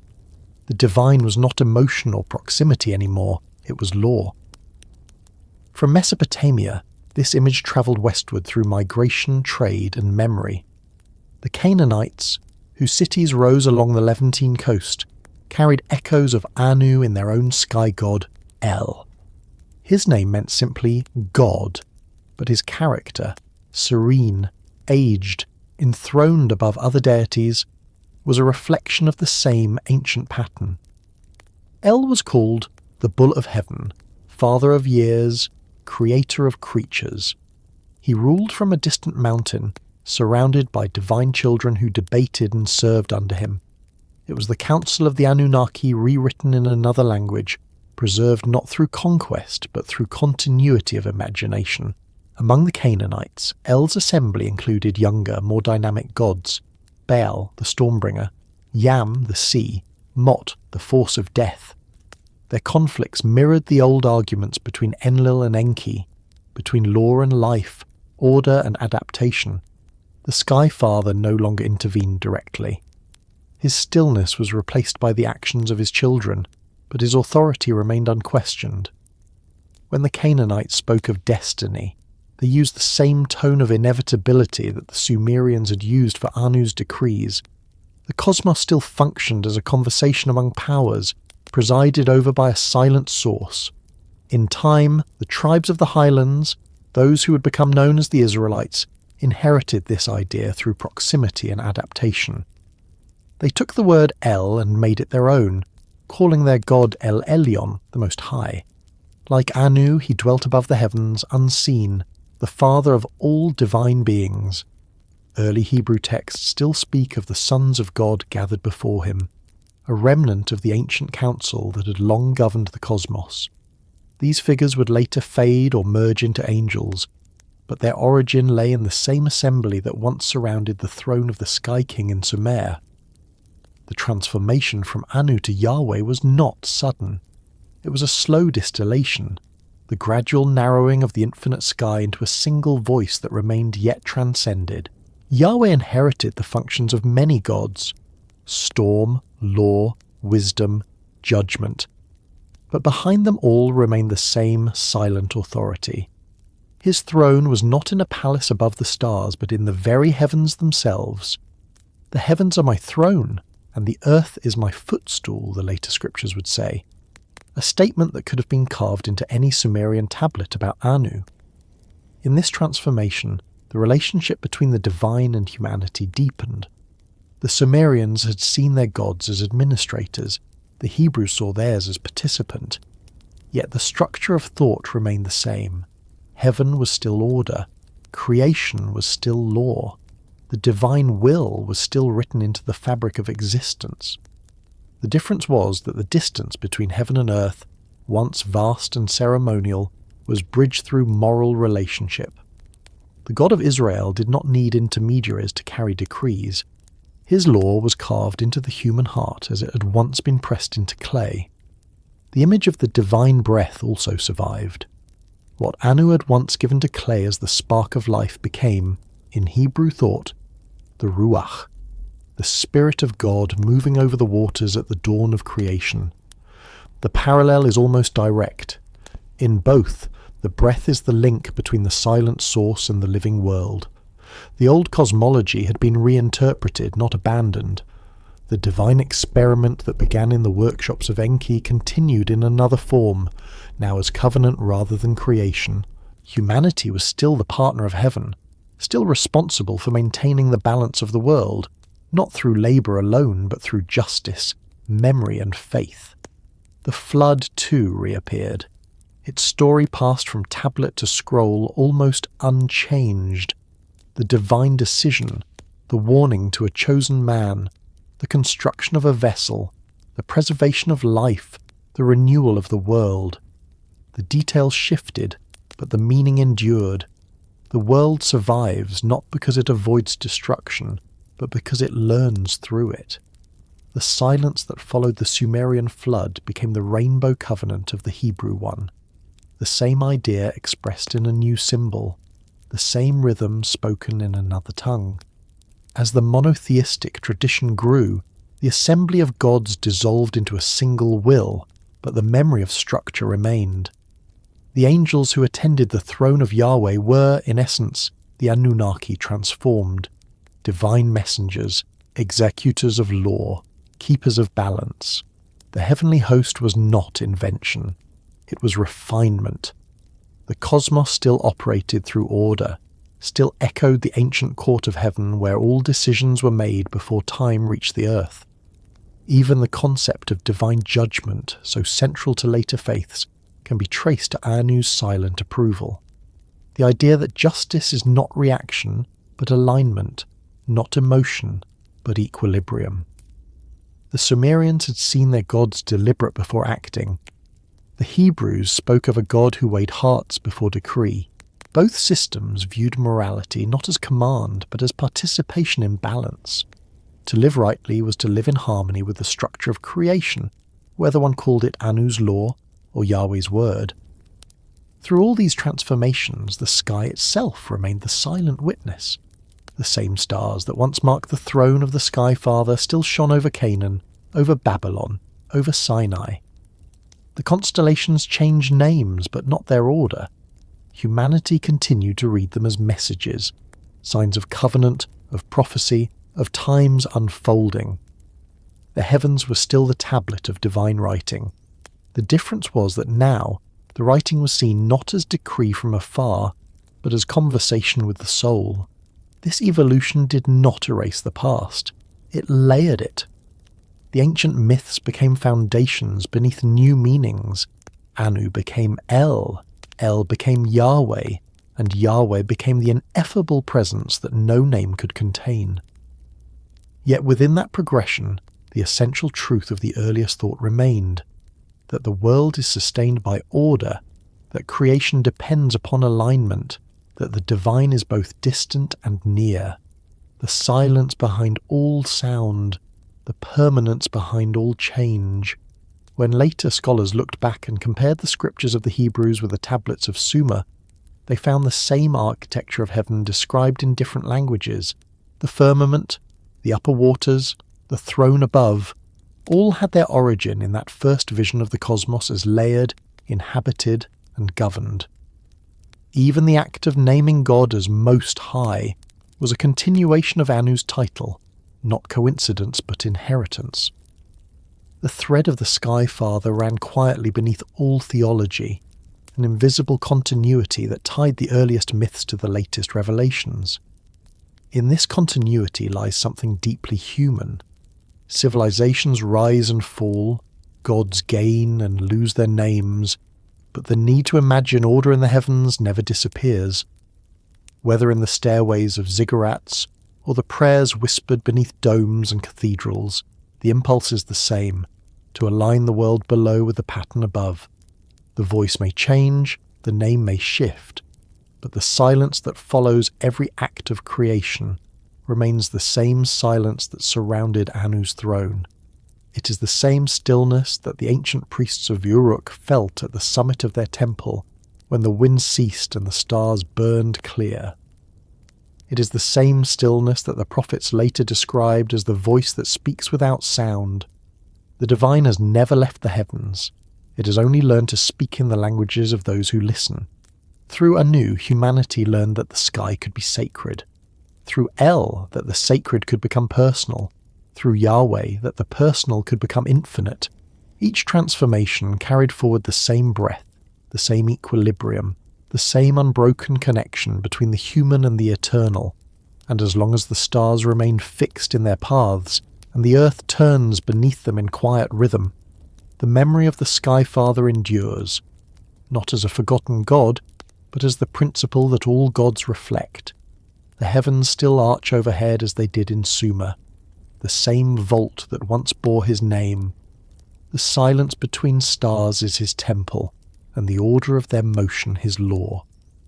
The transformation is complete, but the origin remains visible for those who look upward and remember that every faith, in its beginning, was a search for balance beneath the endless sky.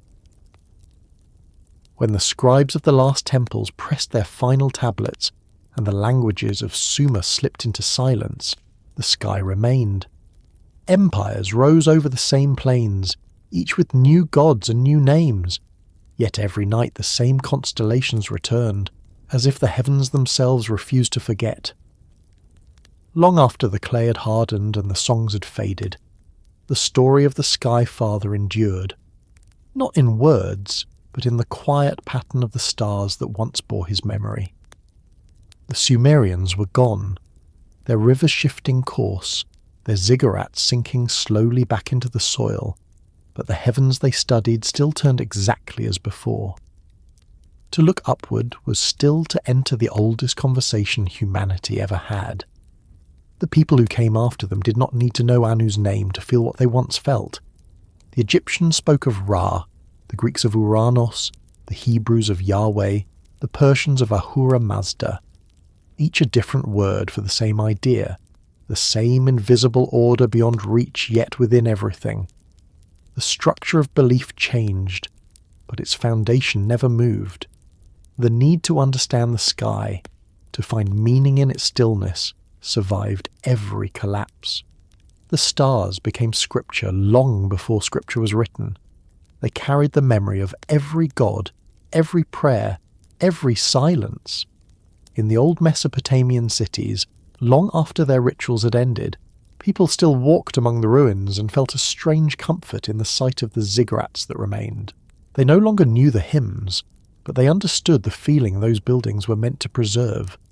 The sense that the world is not random, that something vast and deliberate watches over the turning of seasons and the flow of rivers. Even when the temples became sand-coloured mountains and the priests who built them were forgotten, the meaning stayed intact. The architecture of faith had already passed into the architecture of thought. The memory of Anu lived not just in religion but in the human habit of seeking structure.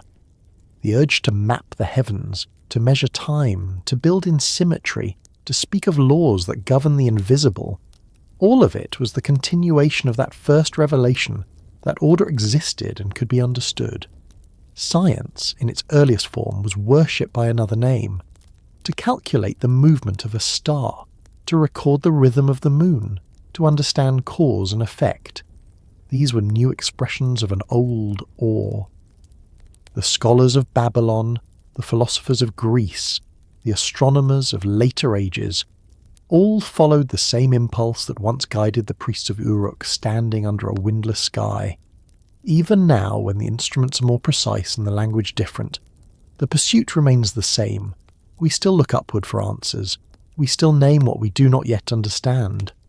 We still search for the pattern that will make sense of the noise. The telescopes that capture galaxies are descendants of the first eyes that studied the constellations. The questions we ask about origin, about purpose, about time itself, are the same ones the ancient scribes wrote into clay when they told the story of the heavens.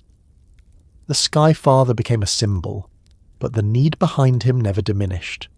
If one stands on the plains of southern Iraq today, on a clear night when the air is dry and the stars are sharp, the horizon looks almost the same as it did 6,000 years ago. The Milky Way still arches overhead like a luminous river. Orion still rises in the east, his belt pointing toward the heart of the sky.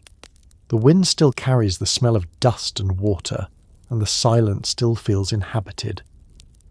It is easy to imagine the priests of Uruk standing there, watching the same constellations, whispering the same names.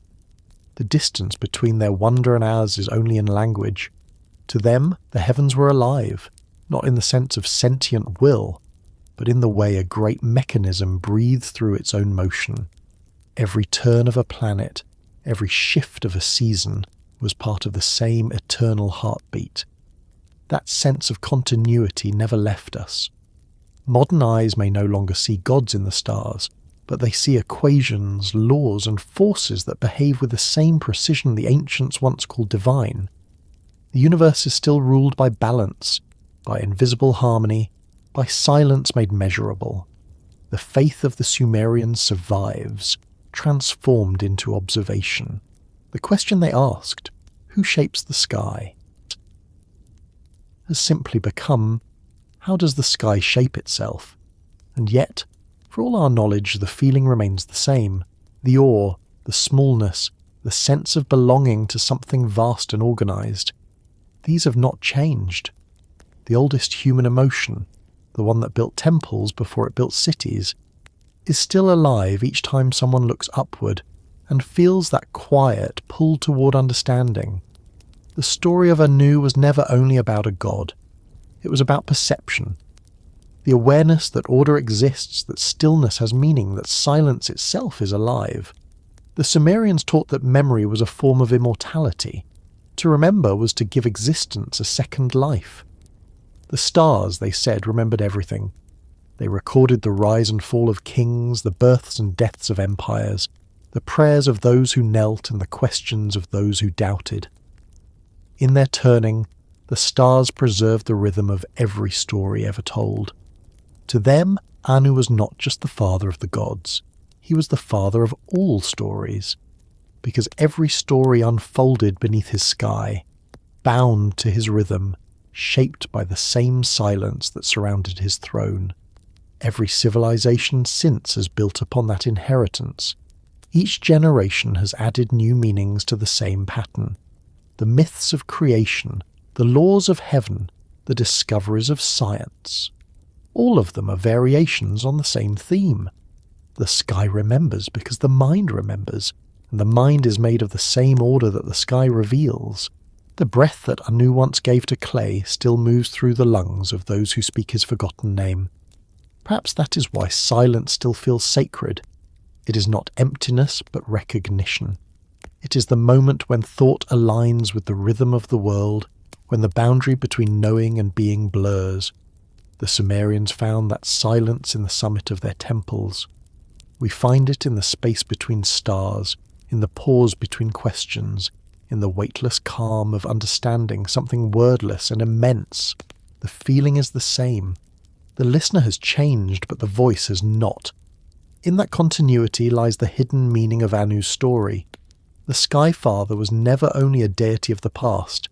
He was the first human realization that the universe has pattern, that existence is not chaos, but conversation. His descendants, the Anunnaki, the gods who came after, the faiths that replaced them, all are footnotes to that first revelation. The flood, the temple, the transformation, all serve the same idea.